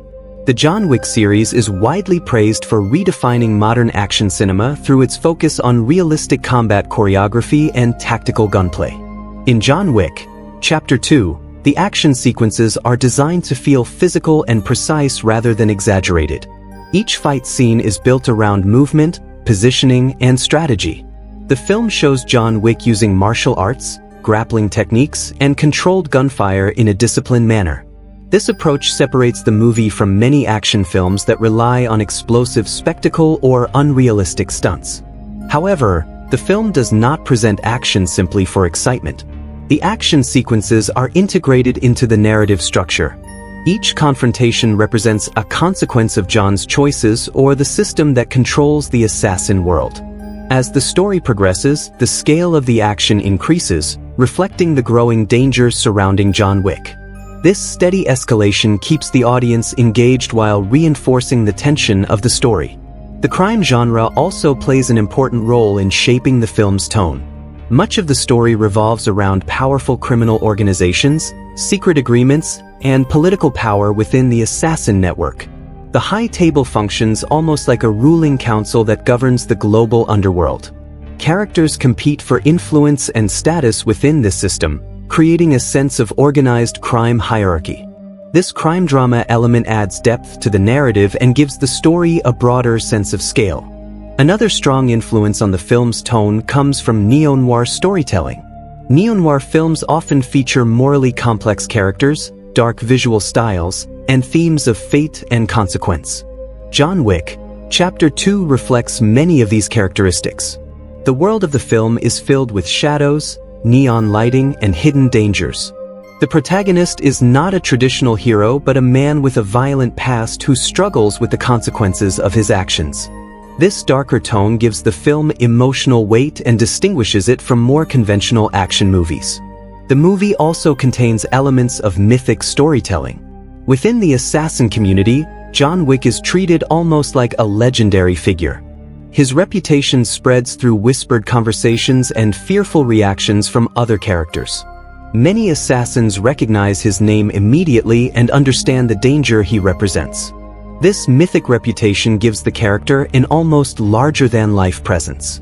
At the same time, the film still portrays John as a human being dealing with grief, exhaustion, and frustration. Tone shifts throughout the movie help maintain a dynamic storytelling experience. Early in the film, the tone combines tension with controlled calm. John Wick attempts to settle his past and return to a peaceful life, which creates a brief sense of stability. However, this calm tone quickly changes when Santino D'Antonio arrives to claim the blood oath marker. The story transitions from quiet anticipation to unavoidable conflict. As the film moves into the Rome sequence, the tone shifts again. The environment becomes more formal and elegant, reflecting the influence of powerful criminal families and the traditions of the high table. The preparation scenes in Rome carry a sense of ritual and professionalism. John carefully gathers weapons, equipment, and information, creating a feeling of controlled preparation before the inevitable violence begins. Once the assassination of Gianna D'Antonio takes place, the tone changes dramatically. Santino's betrayal introduces chaos and urgency into the narrative. A large bounty is placed on John Wick, and assassins across the city begin hunting him. The tone becomes faster and more intense as the film moves through multiple confrontations in crowded public spaces.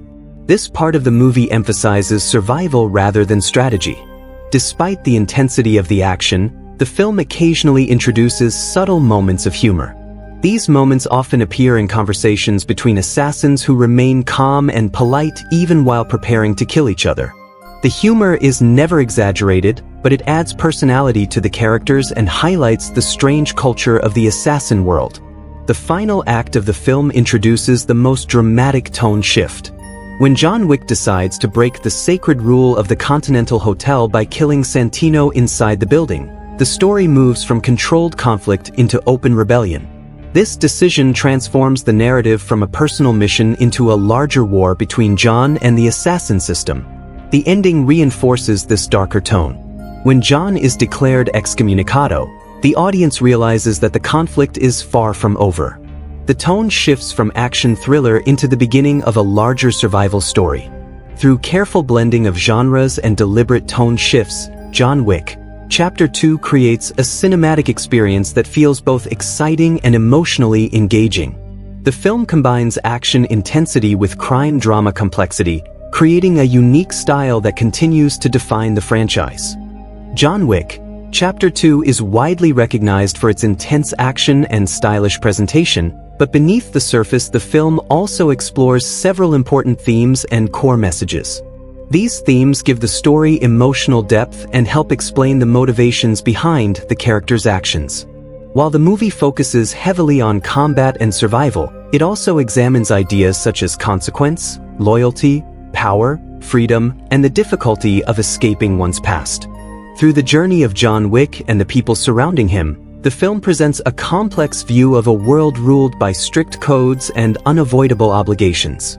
One of the central themes of the film is consequence. Throughout the story, the audience sees how past decisions continue to influence the present. John Wick once believed that he could leave the life of an assassin behind and start the peaceful future. However, the events of the film show that promises and alliances made in the past cannot simply be forgotten. The blood oath marker that Santino D'Antonio holds represents this idea perfectly. Years earlier, John relied on Santino's help to accomplish a difficult task that allowed him to retire. In exchange, he promised to repay that favor whenever Santino demanded it. When Santino calls in the marker, John realizes that he cannot escape the consequences of that promise. The assassin world operates on strict rules, and refusing the marker would mean breaking the code that governs their society. This theme demonstrates how deeply the characters are tied to the system they serve. Even someone as skilled and respected as John Wick cannot simply walk away from his obligations. Another important theme explored in the film is the concept of loyalty. Many characters in the story are defined by their loyalty to certain individuals or organizations. Cassian, for example, is loyal to Gianna D'Antonio and seeks revenge for her death even though he understands that John was only fulfilling a contract. Winston, the manager of the Continental Hotel, shows loyalty to the rules of the assassin society rather than to any one person. Even when he sympathizes with John's situation, he must enforce the system's laws. Loyalty in this world often comes at a personal cost. Characters must choose between their feelings and the rules they have sworn to follow. This theme highlights the rigid nature of the assassin community, where personal emotions are often secondary to professional duty. The film suggests that loyalty is both a strength and a burden within this society. Power and ambition also play major roles in the story.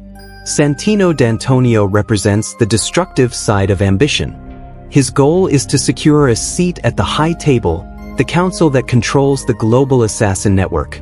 In order to achieve this power, he is willing to betray his own sister and manipulate others. Santino's actions show how the pursuit of authority can lead to corruption and cruelty. His belief that wealth and influence will protect him ultimately proves to be his downfall. In contrast to Santino's ambition, John Wick's primary motivation is freedom. He does not seek power or control within the assassin system. Instead, he simply wants to live peacefully without being forced to continue killing. However, the film repeatedly shows that this freedom is extremely difficult to achieve. The structure of the assassin world traps individuals within a network of obligations and expectations. Even when John fulfills his duties, new conflicts arise that pull him back into the cycle of violence.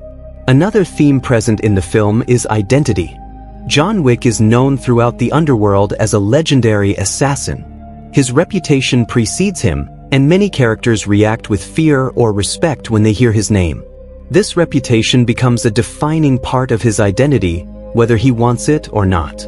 The film explores the idea that a person's past actions can shape how others see them forever. No matter how much John tries to move forward, the world continues to see him as the unstoppable killer he once was. The concept of rules and order also appears frequently throughout the story. The assassin world is governed by strict codes that regulate behavior, locations, and obligations. The Continental Hotel, for example, serves as neutral territory where violence is forbidden. These rules create a structured environment that allows assassins to operate within a predictable system. However, the film also shows that these rules can be manipulated or abused by those seeking power. The most powerful moment related to this theme occurs when John finally breaks one of the most sacred rules by killing Santino inside the Continental. This decision represents a turning point in the story. By breaking the rule, John rejects the system that has controlled his life for so long. The act symbolizes his refusal to remain trapped by the expectations of the assassin world. Overall, the themes of John Wick Chapter 2 deepen the story beyond its action sequences. Through ideas of consequence, loyalty, ambition, freedom, identity, and control, the film presents a layered narrative about the cost of living within a world defined by strict rules and violent reputations. John Wick Chapter 2 is often remembered for its action sequences and stylish visual presentation, but beneath the surface the film also contains several layers of symbolism and hidden meaning. These symbolic elements help deepen the story and reinforce many of the themes that shape the narrative. Through visual imagery, objects, locations, and character actions, the film quietly communicates ideas about power, obligation, identity, and the struggle for freedom. These symbolic details add depth to the world of the film and encourage viewers to look beyond the surface of the action. One of the most important symbols in the movie is the blood oath marker. This small metal object represents the promise that John Wick once made to Santino D'Antonio. In the Assassin Society, the marker is not just a reminder of a favor. It is a physical representation of an unbreakable contract. When someone places their blood fingerprint on the marker, they agree that the favor must be repaid in the future. This symbol reflects the theme of consequence that runs throughout the film. The marker shows that actions taken in the past will eventually return, no matter how much someone wishes to escape them. The marker also represents the rigid system that governs the assassin world. Even though John desperately wants to leave that life behind, the marker forces him back into it. The object symbolizes the lack of personal freedom within this secret society. Once someone becomes part of the system, their choices are limited by the rules and promises that control their lives. Another powerful symbol in the film is the Continental Hotel. On the surface, the Continental appears to be a luxurious hotel that provides services to professional assassins. However, its deeper symbolic meaning relates to order and neutrality. Within the chaotic and violent world of contract killing, the Continental represents a place where strict rules maintain peace. No business or violence is allowed inside the hotel, and this rule is respected by every member of the assassin community. The Continental therefore symbolizes the fragile structure that holds the assassin society together. It represents a controlled environment where professional etiquette and discipline replace open conflict. When John Wick eventually breaks the rule by killing Santino inside the hotel, he symbolically destroys the balance that the Continental represents. His action demonstrates that even the most respected rules can collapse under extreme pressure. Mirrors also serve as an important visual symbol throughout the film. One of the most memorable sequences takes place in a mirrored art installation where reflections multiply the characters and distort the space around them. These mirrors symbolize the confusing and deceptive nature of the assassin world. In this environment, enemies can appear from unexpected directions, and it becomes difficult to tell what is real and what is merely a reflection. The mirror sequence also reflects John Wick's internal struggle. The multiple reflections suggest that John is surrounded by different versions of himself. One version is the peaceful man who wants to leave the assassin life behind. Another is the legendary killer known throughout the underworld. The mirrors visually represent the conflict between these identities. Another symbolic element appears in the use of light and darkness throughout the film. Many scenes are filled with deep shadows, neon lights, and strong contrasts between bright and dark areas. These visual choices represent the moral ambiguity of the assassin world. Characters operate in the shadows, both literally and metaphorically, hiding their true intentions from the outside world. The mixture of darkness and artificial light suggests that this society exists somewhere between order and chaos. The setting of Rome also carries symbolic meaning. Rome is a city known for its ancient history, powerful empires, and political intrigue. By placing part of the story in Rome, the film connects the assassin world to ideas of legacy and power. The High Table, which governs the assassin society, resembles an ancient ruling council that has existed for generations. The Roman locations reinforce the idea that this system of power is old, deeply rooted, and difficult to challenge. The catacombs beneath Rome serve as another symbolic environment. These underground tunnels represent the hidden foundations of the assassin world. Just as the catacombs lie beneath the surface of the city, the criminal network exists beneath the visible structures of modern society. The catacombs symbolize secrecy, death, and the hidden consequences of power. Even John Wick himself functions as a symbol within the story. To many characters, he represents both fear and legend. His reputation has grown so powerful that his name alone can change the behavior of other assassins. In this sense, John becomes a symbol of unstoppable force within the system. However, the film also shows that this legendary identity traps him within the life he wishes to escape. Through these symbolic elements, John Wick Chapter 2 adds deeper meaning to its narrative. Objects like the marker, locations such as the Continental and Roman catacombs, and visual techniques involving mirrors and lighting all contribute to the film's layered storytelling. These symbols reinforce the themes of obligation, identity, and rebellion while quietly enriching the world of the film. Although John Wick Chapter 2 is primarily known as an action thriller, the film also contains subtle layers of social, cultural, and political commentary. These elements are not presented through direct speeches or obvious messages. Instead, they appear through the structure of the assassin society, the relationships between characters, and the systems of power that control the world in which the story takes place. By observing how this hidden society functions, the audience can see reflections of real-world ideas about authority, hierarchy, loyalty, and individual freedom. One of the most noticeable forms of commentary in the film is the depiction of structured power systems. The assassin world is not chaotic or disorganized. Instead, it operates through strict rules and a clearly defined hierarchy. At the top of this system is the High Table, a powerful council that governs the global network of assassins. Members of the High Table control territories, enforce rules, and maintain order within the criminal underworld. This structure mirrors real-world systems of political authority and international influence. Just as governments and large institutions control economic and political power in society, the high table controls resources, contracts, and punishment within the assassin community. Characters must follow the rules established by this authority, even if those rules conflict with their personal desires. This system reflects how individuals in real life are often subject to laws and structures that limit their freedom. The concept of contracts in the film also carries symbolic meaning. Assassins work through formal agreements that are treated almost like legal obligations. A contract placed on someone's life becomes a form of economic transaction. Payment is exchanged, services are provided, and the system continues operating like a business network. This structure reflects how modern societies often treat important decisions as economic exchanges. The presence of the gold coin currency used by assassins adds another layer of commentary. These coins function as a universal payment system within the underworld. They can be exchanged for weapons, hotel rooms, medical treatment, and other services. The coins represent a hidden economy that exists parallel to the normal financial system of the outside world. This idea reflects the existence of real-world underground markets and secret financial networks that operate beyond government control.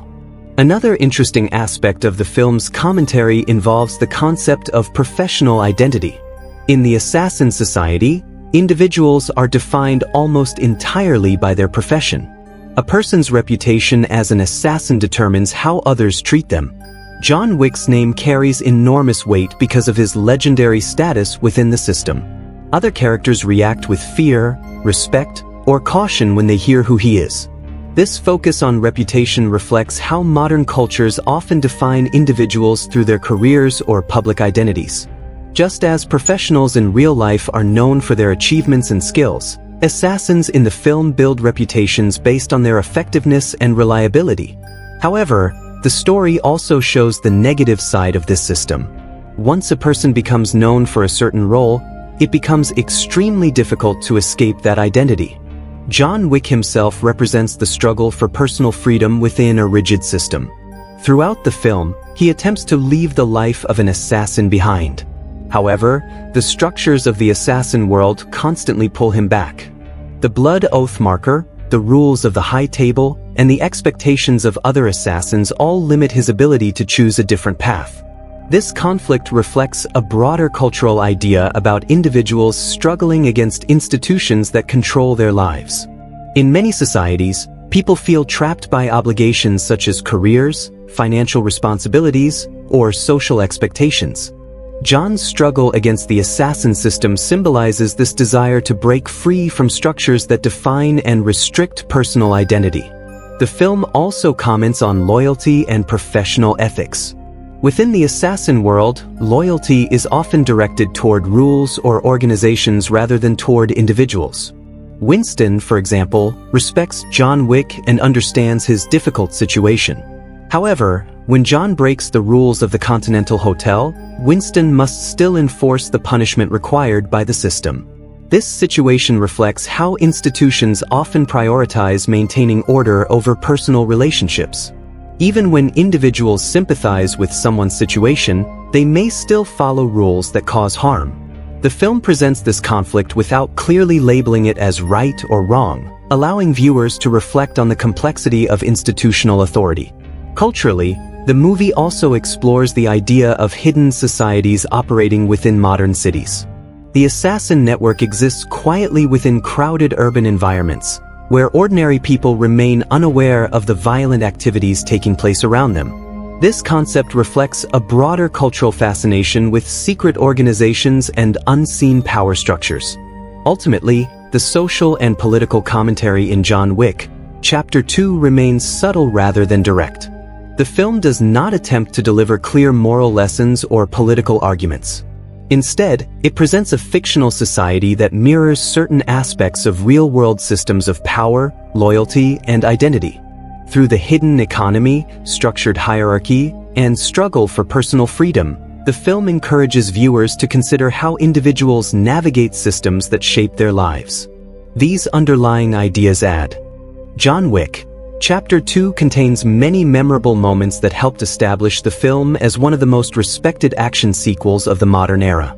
The movie combines carefully choreographed combat with visually striking environments, creating scenes that remain unforgettable for audiences. These sequences are not only exciting but also serve important roles in advancing the story, developing the characters, and expanding the mysterious assassin world.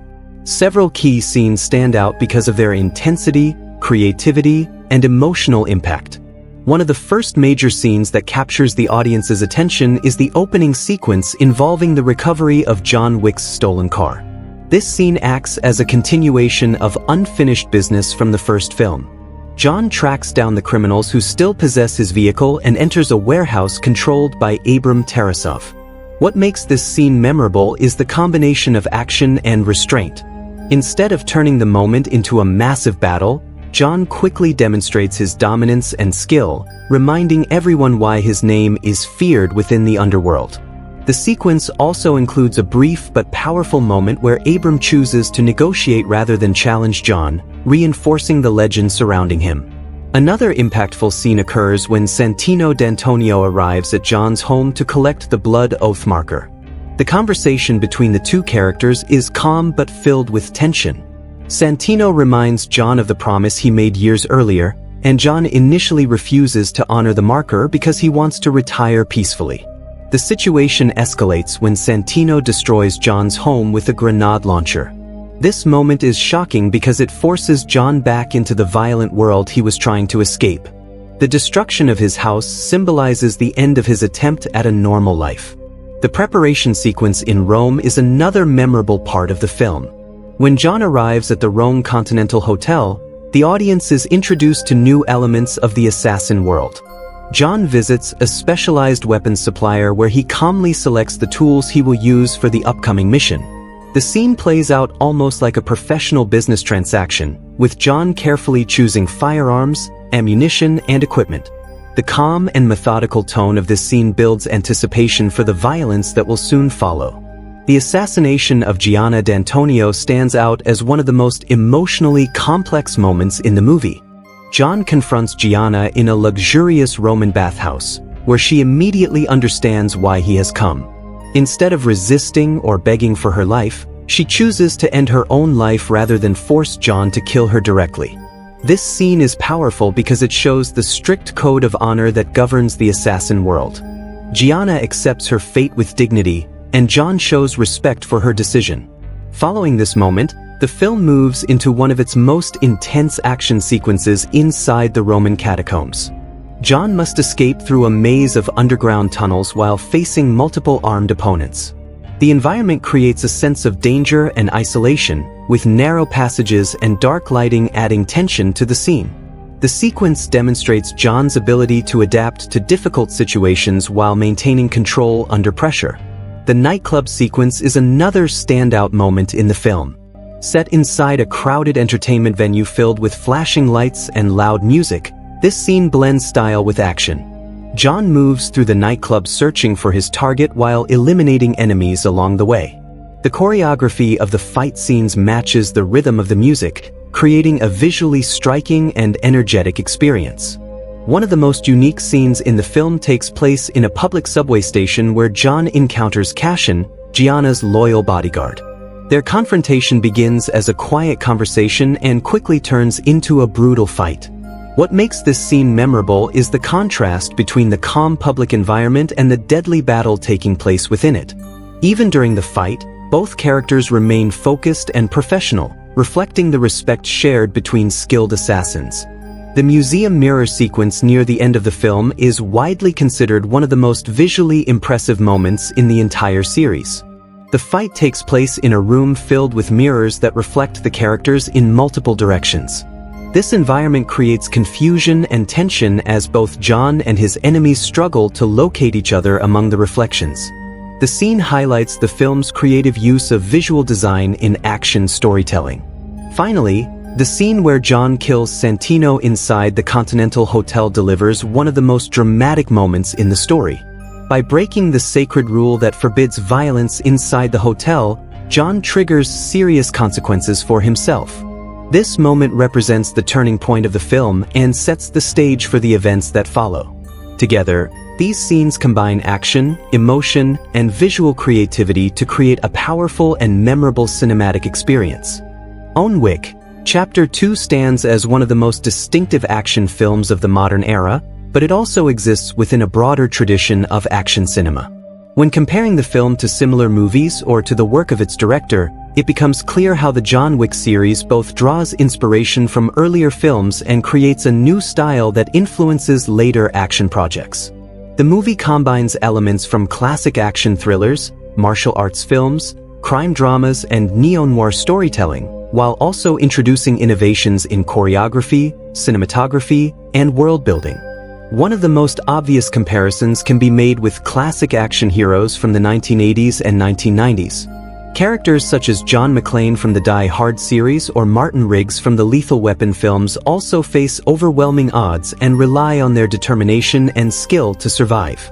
However, the tone of John Wick Chapter 2 differs from those earlier action movies. While many older action films emphasize humor and exaggerated spectacle, the John Wick series presents a more controlled and disciplined style of combat. The focus on realistic gun handling and martial arts techniques gives the film a grounded feeling that contrasts with the explosive style of earlier action cinema.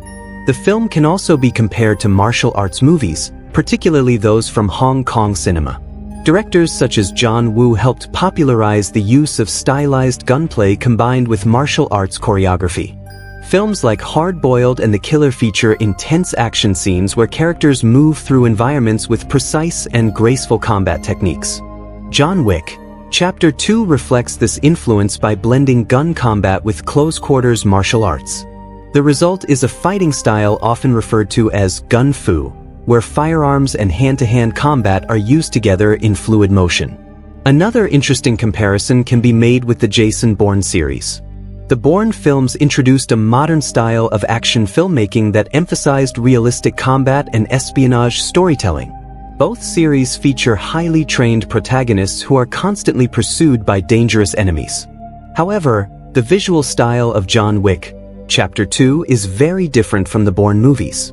The Bourne series often uses shaky camera movement and fast editing to create intensity.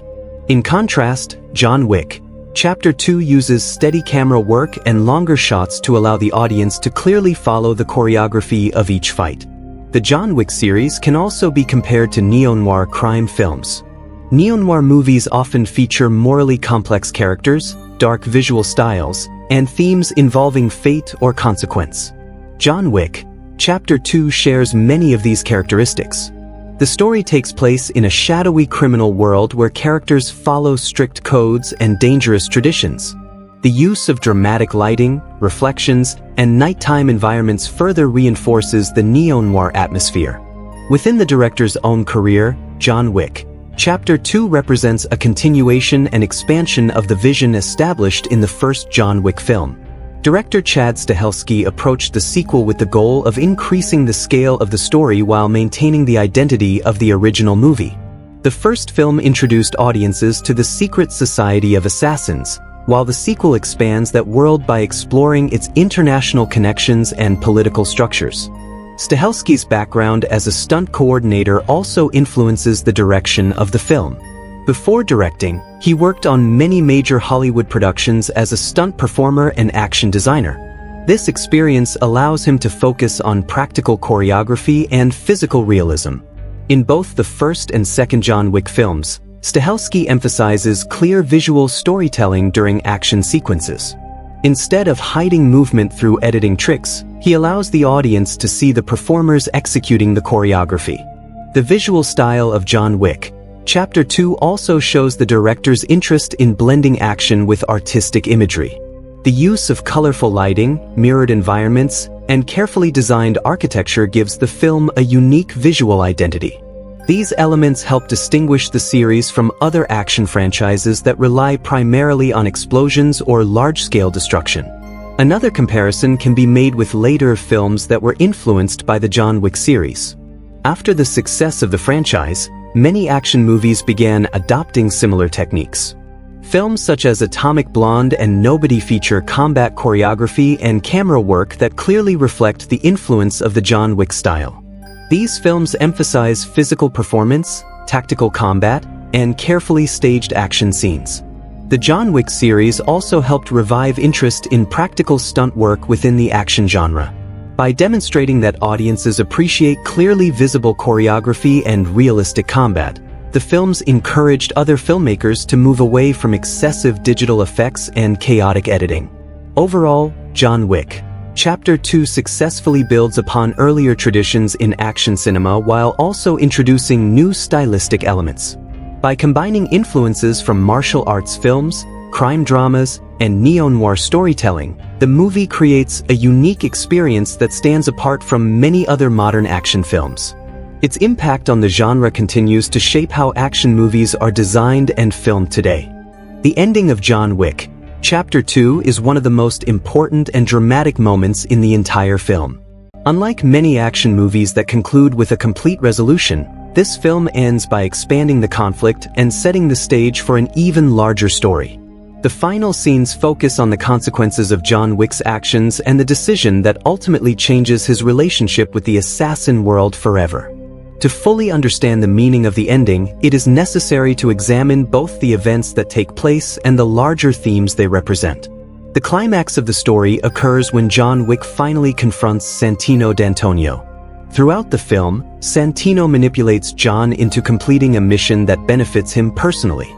After John fulfills the contract by assassinating Gianna D'Antonio, Santino betrays him by placing a large bounty on his head. This decision triggers a wave of assassins attempting to kill John in order to collect the reward. Santino's betrayal reveals his true character as someone who values power and ambition more than loyalty or honor. As John fights through numerous attackers, he eventually tracks Santino to the Continental Hotel in New York. The Continental is a special location within the assassin world because it serves as neutral ground where no violence or assassination business is allowed. The hotel operates under strict rules enforced by Winston, its manager. Anyone who breaks these rules faces severe punishment from the governing authority of the Assassin Society.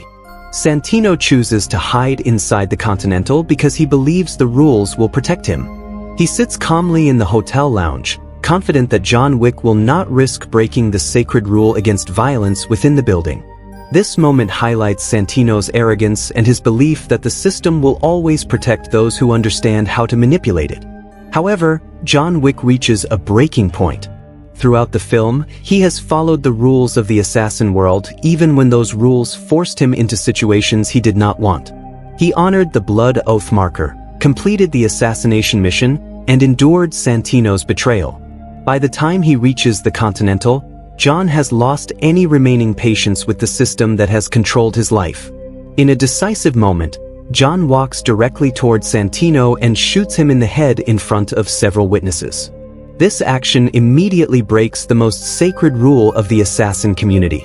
Violence is forbidden on Continental grounds, and John knows exactly what consequences his decision will bring. The moment is powerful because it represents John's rejection of the system that has trapped him for so long. The act of killing Santino inside the Continental symbolizes John choosing personal justice over institutional rules. Santino relied on the structure of the Assassin Society to protect himself after betraying John. By ignoring those rules, John proves that even the strongest systems can be challenged when pushed far enough. After the killing, Winston meets John outside the hotel to discuss the consequences of what he has done. Winston explains that John's actions cannot be ignored. The High Table, which governs the assassin network, will punish him for breaking the rule. As a result, Winston declares John excommunicado. This term means that John is officially removed from the assassin system. Being excommunicado has severe implications. It means John no longer has access to the services provided by the assassin network. He cannot use the Continental hotels, request medical treatment, purchase weapons through official channels, or rely on any of the support systems that once helped him survive. In addition, the bounty on his life remains active, meaning assassins around the world will continue hunting him. Winston grants John a brief period of time before the excommunicado status becomes active. This short grace period shows that Winston still respects John and perhaps sympathizes with his situation. However, Winston also makes it clear that he must follow the rules of the system. His loyalty to the order maintained by the High Table is stronger than his personal connection to John. The final moments of the film show John walking through the streets of New York as Winston sends a message across the assassin network. Phones begin ringing throughout the city as assassins receive the notification that John Wick is now excommunicado. The camera reveals numerous individuals in public spaces who are secretly members of the assassin community. This scene creates a powerful sense of isolation for John. A few moments earlier, he was part of this hidden society. Now, every member of that world is potentially an enemy. The city around him becomes a dangerous environment filled with unseen threats. The ending also emphasizes the theme of consequence. John's decision to break the rule brings immediate and unavoidable results. At the same time, the moment also represents a form of liberation. By rejecting the rules of the assassin system, John has taken control of his own fate. Ultimately, the ending of John Wick, Chapter 2 transforms the story from a personal mission into the beginning of a much larger conflict. John is no longer simply an assassin completing contracts. He has become a man hunted by an entire world. John Wick, Chapter 2 achieved both commercial success and strong critical reception after its release in 2017. Following the popularity of the first John Wick film in 2014, expectations for the sequel were very high. The original movie had developed a strong fan base because of its unique action choreography, stylish presentation, and the powerful performance by Keanu Reeves. When the sequel was announced, audiences and critics were curious to see whether the filmmakers could expand the story while maintaining the elements that made the first film successful.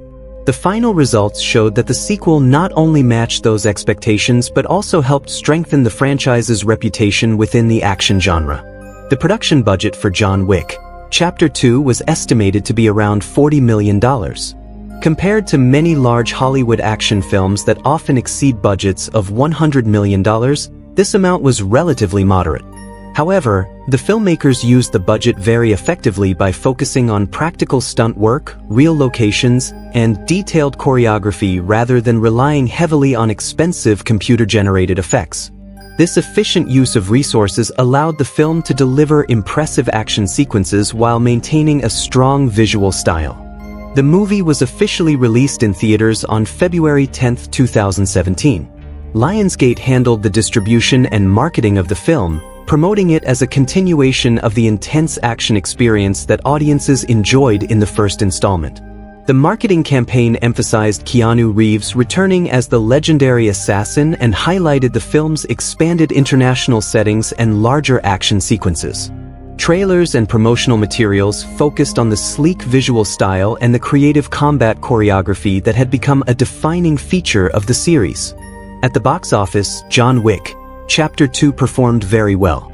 The film earned approximately $30 million during its opening weekend in the United States.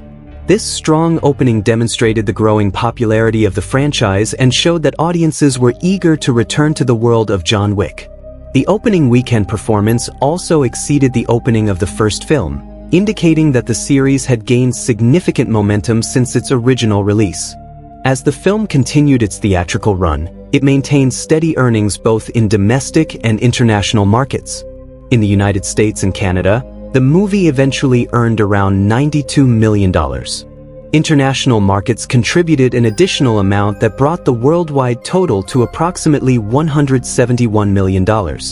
Considering the film's moderate production budget, this box office performance represented a major financial success. The global success of the movie also demonstrated that the appeal of the John Wick franchise extended beyond American audiences. The film performed strongly in several international markets, including Europe and parts of Asia. The international settings featured in the story, particularly the scenes set in Rome, helped broaden the film's global appeal. Audiences around the world responded positively to the stylish action and the expanding mythology of the Assassin Society. Critical reception for John Wick, Chapter 2 was also extremely positive. Many film critics praised the movie for successfully building upon the strengths of the first installment. Reviewers highlighted the film's carefully choreographed action scenes, creative visual style, and confident direction by Chad Stahelski. Critics also appreciated the film's ability to expand the world of assassins without losing focus on the central character. Keanu Reeves' performance received widespread praise as well. Critics noted his dedication to the physical demands of the role and his ability to portray John Wick as both a powerful fighter and a weary man struggling with the consequences of his past. Reeves' commitment to performing many of his own stunts added authenticity to the action sequences, which impressed both critics and audiences. Another aspect of the film that received strong praise was its world building. The sequel introduced new elements of the Assassin Society, including international continental hotels, the High Table, and additional criminal organizations. Critics appreciated how the film revealed more about this hidden world without overwhelming the audience with excessive explanation. Audience reception was similarly enthusiastic. Fans of the first film were pleased to see the story continue with larger action scenes and new characters. The film's creative fight choreography, including sequences set in nightclubs, catacombs, and mirrored rooms, became some of the most talked about moments in modern action cinema. The success of John Wick Chapter 2 also had an important impact on the future of the franchise. Its strong financial performance and positive reception convinced the studio to continue expanding the series. This eventually led to additional sequels that further developed the story and the assassin world. In addition to its box office success, the film also gained recognition within the action filmmaking community. Many filmmakers and critics viewed the movie as an example of how modern action films could combine practical stunt work, strong visual design, and disciplined choreography to create memorable cinematic experiences. Overall, John Wick Chapter 2 proved to be both a commercial and critical success. Its combination of efficient production, strong box office performance, and widespread praise from critics helped solidify the franchise as one of the most respected action series of the modern era. John Wick Chapter 2 is a film that offers strong rewatch value for many audiences. While the movie is already exciting during the first viewing, repeated viewings allow viewers to notice additional details in the action choreography, world building, and visual storytelling. The film's careful design ensures that it remains engaging even after the audience already knows the outcome of the story. Several elements contribute to this rewatch value, including the complexity of the action scenes, the depth of the assassin world, and the subtle character moments that may not be immediately obvious during the first viewing. One of the most important reasons the film has high rewatch value is its action choreography. The fight scenes in John Wick Chapter 2 are carefully planned and executed with precision. Unlike many action films that rely on quick editing and chaotic camera movement, this movie allows the audience to clearly see each movement and technique used during combat. Because of this clarity, viewers can appreciate the physical skill involved in every fight sequence. On a second or third viewing, audiences often notice additional details in the choreography, such as the timing of John Wick's movements or the tactical decisions he makes during battle. The use of realistic combat techniques also encourages viewers to watch the scenes again with a deeper understanding of the character's skills. The combination of martial arts, grappling, and firearm handling creates a style often referred to as tactical combat. Each action sequence is built around strategy and positioning rather than random violence. This level of detail makes the film enjoyable to revisit because the audience can observe how each moment is carefully constructed. Another factor that increases the film's rewatch value is the world building within the Assassin Society. During the first viewing, many viewers focus primarily on the action and the main storyline.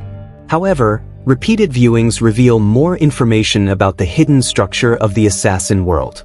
The film introduces elements such as the High Table, the global network of continental hotels, and the secret economy based on gold coins. These details help create the impression of a fully developed underground society. Because much of this world building is presented through visual clues rather than direct explanation, audiences may discover new aspects of the setting each time they watch the movie. Small interactions between characters, background details in certain locations, and subtle references to the rules of the assassin system become more noticeable during later viewings. The film's visual style also contributes to its rewatch value. Cinematography, lighting, and set design play an important role in creating a visually distinctive atmosphere. Many scenes are filled with bold colors, reflections, and architectural details that add depth to the environment. For example, the mirrored museum sequence contains numerous visual layers that can be appreciated more fully when viewed multiple times. The reflections and shifting perspectives create a visually complex environment that reveals new details upon closer observation. Character interactions also gain additional meaning during repeat viewings. Some conversations and moments of tension may appear simple during the first viewing, but later viewings reveal the underlying motivations and emotions of the characters. John Wick's quiet personality and minimal dialogue allow viewers to interpret his reactions through body language and facial expressions. Observing these subtle performances can change how certain scenes are understood. Another reason the film invites repeat viewings is its connection to the larger John Wick series.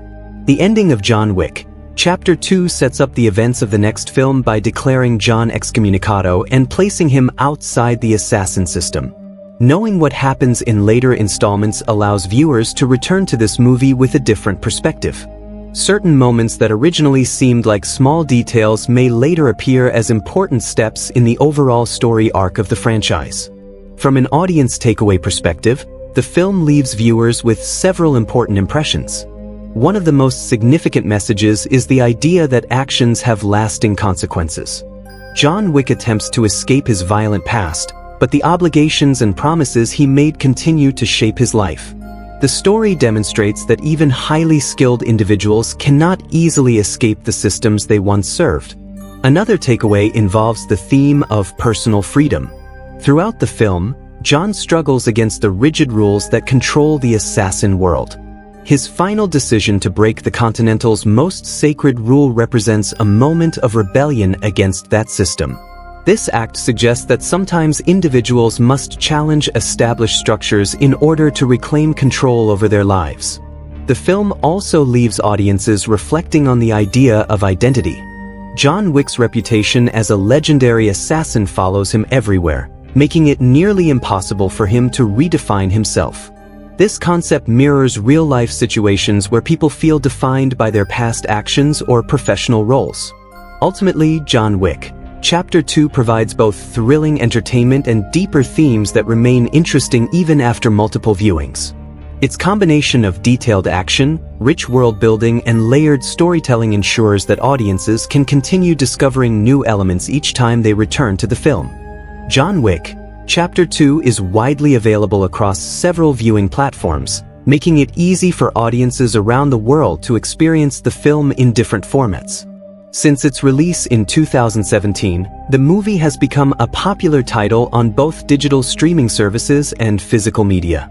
Because the John Wick franchise continues to grow in popularity, the film remains accessible to new viewers who want to explore the series as well as longtime fans who wish to revisit the story. One of the most common ways to watch John Wick Chapter 2 is through digital streaming platforms. Many streaming services regularly include the film in their libraries, especially those that specialize in action movies or major Hollywood releases. Streaming platforms allow viewers to watch the movie instantly using internet-connected devices such as smart televisions, laptops, tablets, or smartphones.